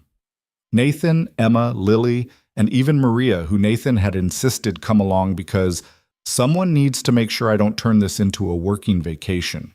The house was too big, right on the water, exactly the kind of place that screamed, rich people vacation. Lily had been uncomfortable at first. "This is excessive," she'd said when they arrived. "It has a pool," Emma pointed out. "We're literally on the beach." "Beach pool and ocean pool are different things." "That doesn't make sense." Emma had shrugged. "It doesn't have to make sense. It's vacation." They fell into an easy rhythm. Mornings at the beach with Emma building elaborate sandcastles. Afternoons by the pool while Emma napped and Maria read mystery novels. Evenings cooking together and playing board games that Emma won with suspicious frequency. "She's cheating," Nathan said after Emma crushed them at Monopoly for the 3rd time. "I'm strategic," Emma corrected. "You're 6. "Strategic 6. Lily laughed so hard she cried. On the 4th night, after Emma went to bed, Nathan and Lily walked along the beach. The moon was full, reflecting off the water in a way that would have been romantic if Nathan wasn't hyper-aware of how much sand was getting in his shoes. "You're thinking too loud," Lily said. "I'm not thinking." "You're always thinking. I can hear the gears turning." Nathan stopped walking. "Can I tell you something?" "Of course." "I'm happy. Like actually happy. Not just okay or managing or surviving, actually happy. Lily smiled. Me too. It's weird, right? After everything. After Caroline. After 5 years of being miserable. It feels almost wrong to be this happy. It's not wrong. It's just different. She took his hand. We're allowed to be happy. Caroline would want that. You think? I know. She told me once, this was years ago, before Emma, she said if anything ever happened to her, she didn't want you to be alone forever. She wanted you to find someone who made you happy. Nathan felt his throat tighten. She said that? Yeah, we were talking about life insurance or something equally depressing, and she made me promise that if something happened, I'd make sure you didn't just shut down completely. You broke that promise. You disappeared. I know. I'm sorry. I wasn't strong enough then, but I'm trying to make up for it now. You don't have to make up for anything. Maybe not, but I want to be here. For you and Emma. If you'll let me. Nathan pulled her close. I'll let you. They stood there on the beach, holding each other while waves crashed and the moon shone, and somewhere in the distance Emma probably had her face pressed to the window watching them. She's definitely watching us, Lily said, reading his mind. Definitely. Should we give her a show? What did you have in mind? Lily kissed him, longer than usual, less careful. When they pulled apart, she was grinning. Think she got a good view? I'm going to hear about this at breakfast. Worth it. They walked back to the house hand in hand. Emma was indeed at the window, waving enthusiastically. They waved back. Maria met them at the door. The child saw you kissing. She has questions. Of course she does. Important questions about when you're getting married and if she gets to be the flower girl. We've been dating 4 months. She's a planner, like her father. Nathan rubbed his face. Can this wait until morning? Absolutely not. She's already designing the invitations. Lily was trying not to laugh. I should probably go help with that. She went upstairs. Nathan could hear Emma's excited chatter even from the first floor. You're good for him, Maria said quietly. Nathan looked at her. Lily? Both of them. Emma's different since Lily came back. Lighter, less worried about you all the time. She worried about me. Constantly. Asked me at least once a week if you were going to die like her mother. Nathan felt like he'd been punched. She never told me that. Because she's 6 and she didn't want to make you sad. But now she has Lily asking the same questions, telling you to take care of yourself. She doesn't have to carry that alone anymore. I didn't know. You do now. So keep getting better. Keep letting them in. Keep being happy. Maria patted his shoulder and went to her room, leaving Nathan standing in the hallway processing the fact that his 6-year-old had been carrying that weight without him knowing. He went upstairs, found Lily and Emma in Emma's room surrounded by paper and crayons. We're designing your wedding, Emma announced. I see that. You're getting married at the beach. Because you kissed at the beach, so that's romantic. Is that so? That's so. Emma held up a drawing. This is you. This is Lily. This is me throwing flowers. The drawing was objectively terrible and absolutely perfect. What do you think? Lily asked, eyes shining with barely suppressed laughter. I think we're getting married at the beach, apparently. Oh, good. I was worried I'd have a say in this. Emma continued planning, unbothered by the fact that no one had actually proposed. Nathan sat on the floor next to Lily and watched his daughter design their future with total confidence that it would happen exactly as she imagined. You okay? Lily whispered. Yeah. Just thinking about how different everything is now. Good different? The best different. Later, after Emma finally fell asleep, still clutching her wedding plans, Nathan and Lily sat on the deck overlooking the ocean. She's going to be disappointed when we don't actually get married next month, Lily said. Who says we're not? Lily turned to look at him. Nathan, I'm kidding, mostly. But for the record, I would marry you. Not next month, but someday. We've been dating 4 months. I know, that's why I said someday, not tomorrow. Lily was quiet for a long moment. You're serious? Yeah, I am. Is that crazy? Probably, but I think I'd say yes. Someday. Nathan felt something settle in his chest. Not pressure, not anxiety, just certainty. Good to know, no. They sat there watching the waves, both thinking about some days and futures and how grief and loss could somehow lead to this, peace and possibility and hope. The vacation ended. They went back to real life, work and school, and the regular routines. But something had shifted. The relationship felt more solid, more real, less like something that might break if they looked at it wrong. Lily started staying over more often. Not moving in, she wasn't ready for that, and Nathan didn't push. But a toothbrush appeared in his bathroom, then clothes in his closet, then her terrible coffee maker because she couldn't stand his fancy espresso machine. Emma was thrilled. Maria was smug. Marcus claimed full credit despite having nearly ruined everything. "You're welcome," he said at dinner one night. He said a buoscat. He'd finally worn Nathan down into accepting a double date. Marcus and his wife, Nathan and Lily. "You ambushed us," Nathan said. "I strategically arranged a meeting. You didn't tell either of us who we were meeting." "Details." Lily was laughing. "Honestly, if you had told me, I would have run. See? My way worked." "Your way nearly gave us both heart attacks. But you're together now, so I'm a genius." Nathan's phone buzzed. He ignored it. Marcus noticed. "Wow, you didn't immediately check that. Character growth. I'm working on it." "He's in therapy now," Lily said proudly. "And cardiac rehab," Nathan added. "And I see a nutritionist." "Look at you, being responsible." Marcus raised his glass. "To Nathan finally getting his life together." "To Lily putting up with him while he does," Marcus's wife added. They drank to that. 6 months became 8. 8 became 10. The seasons changed. Emma turned 7. Lily got promoted at the coffee shop. Actual manager now, not just supervisor.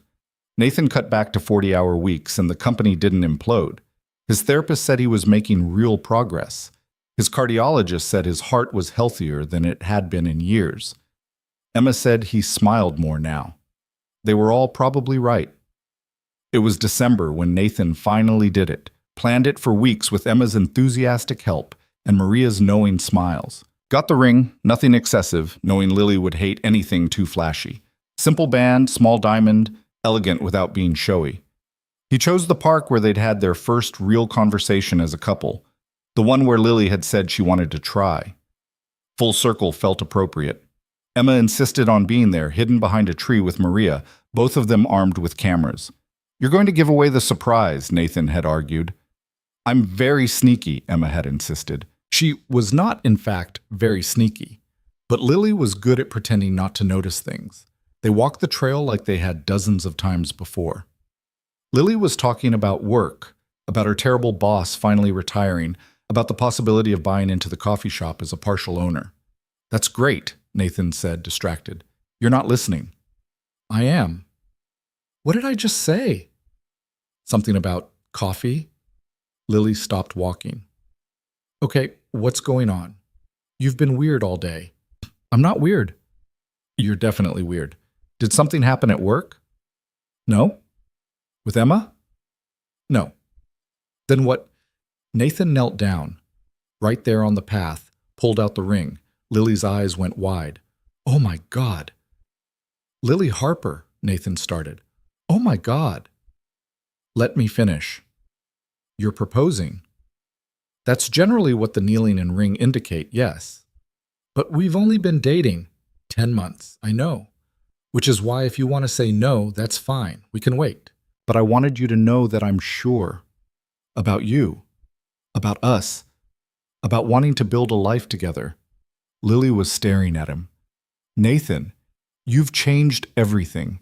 Made my life better. Made Emma's life better. Made me want to be better. And I know I'm still a work in progress. I still work too much sometimes. I'm still emotionally constipated, according to Maria. But I'm trying, and I want to keep trying with you. Nathan, and I know you're scared, that you think you don't fit into my world, but you do. You fit perfectly. Right here." He pressed his hand to his chest. "With Emma and me and this life we're building. So if you're ready, if you want this too, then marry me. And if you're not ready, then just know that I'll wait, however long it takes." Lily was crying. "You practiced that." Emma helped. It was really good. So is that a yes? You didn't let me talk.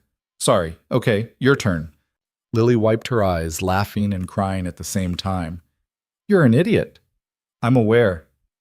A sweet idiot, but still an idiot. She knelt down so they were eye level. I'm terrified. Of this. Of us. Of screwing it up. Me too. But I love you. I love Emma. I love this life we're building, even though it terrifies me. So yes. Obviously yes. Nathan slid the ring onto her finger. It fit perfectly. Behind the tree, Emma was definitely not being sneaky, squealing loud enough to scare birds. Lily laughed. She's been here the whole time, hasn't she? Since we arrived. Of course she has. Emma ran out from behind the tree, Maria following at a more dignified pace. Emma launched herself at both of them, hugging them while they were still kneeling on the ground. You said yes. I knew you'd say yes. Did you now? Lily asked. Obviously, because you love Daddy and Daddy loves you and I love both of you, so it's perfect. That's some sound logic, Maria observed. They stood up, all of them, and Emma insisted on seeing the ring approximately 40 times.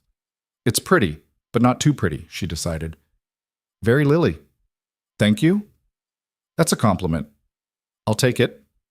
They walked back to the car, Emma between them, holding both their hands. Maria walked behind, taking pictures that Nathan knew would end up in frames all over the house. When's the wedding? Emma asked. We just got engaged 5 minutes ago, Nathan said.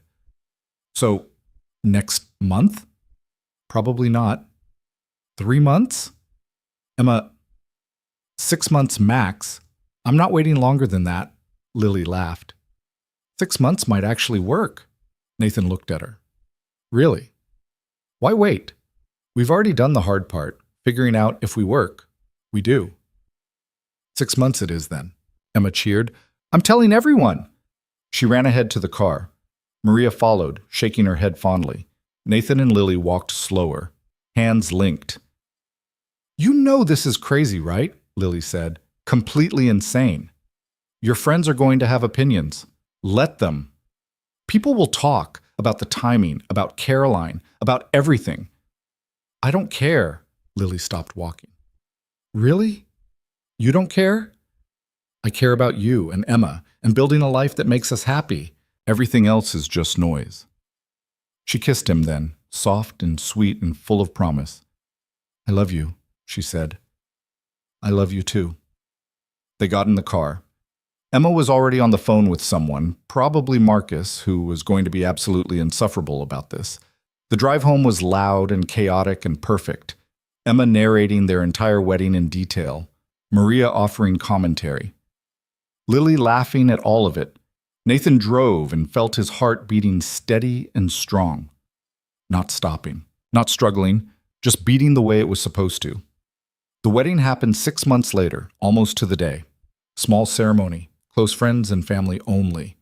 At the beach, like Emma had demanded. No elephants, but there were elephant decorations everywhere. Emma was the flower girl, wearing purple as dictated by her original plans. Maria cried, which she claimed was allergies.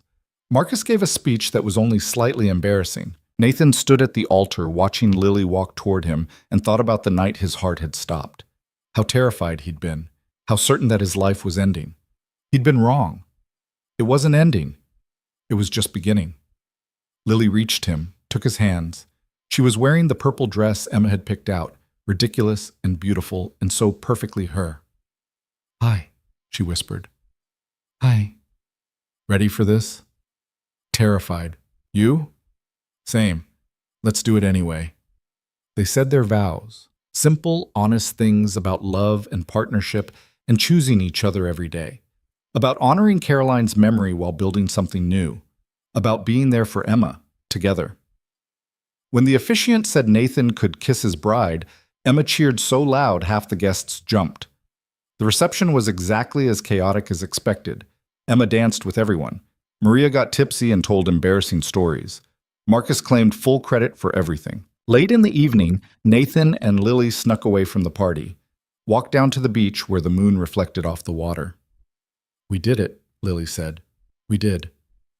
I'm married to a billionaire. That's weird. I'm married to someone who still insists on buying thrift store clothes. That's equally weird. Balance. Something like that. They stood there holding each other, listening to waves and distant music from the reception. Thank you, Nathan said. For what? For coming back? For staying? For saying yes? Thank you for asking, for being patient, for loving me even when I was a mess. We were both messes. We still are, just together now. That's the best kind of mess, Lily laughed. I love you. I love you too. Back at the reception, Emma was probably looking for them.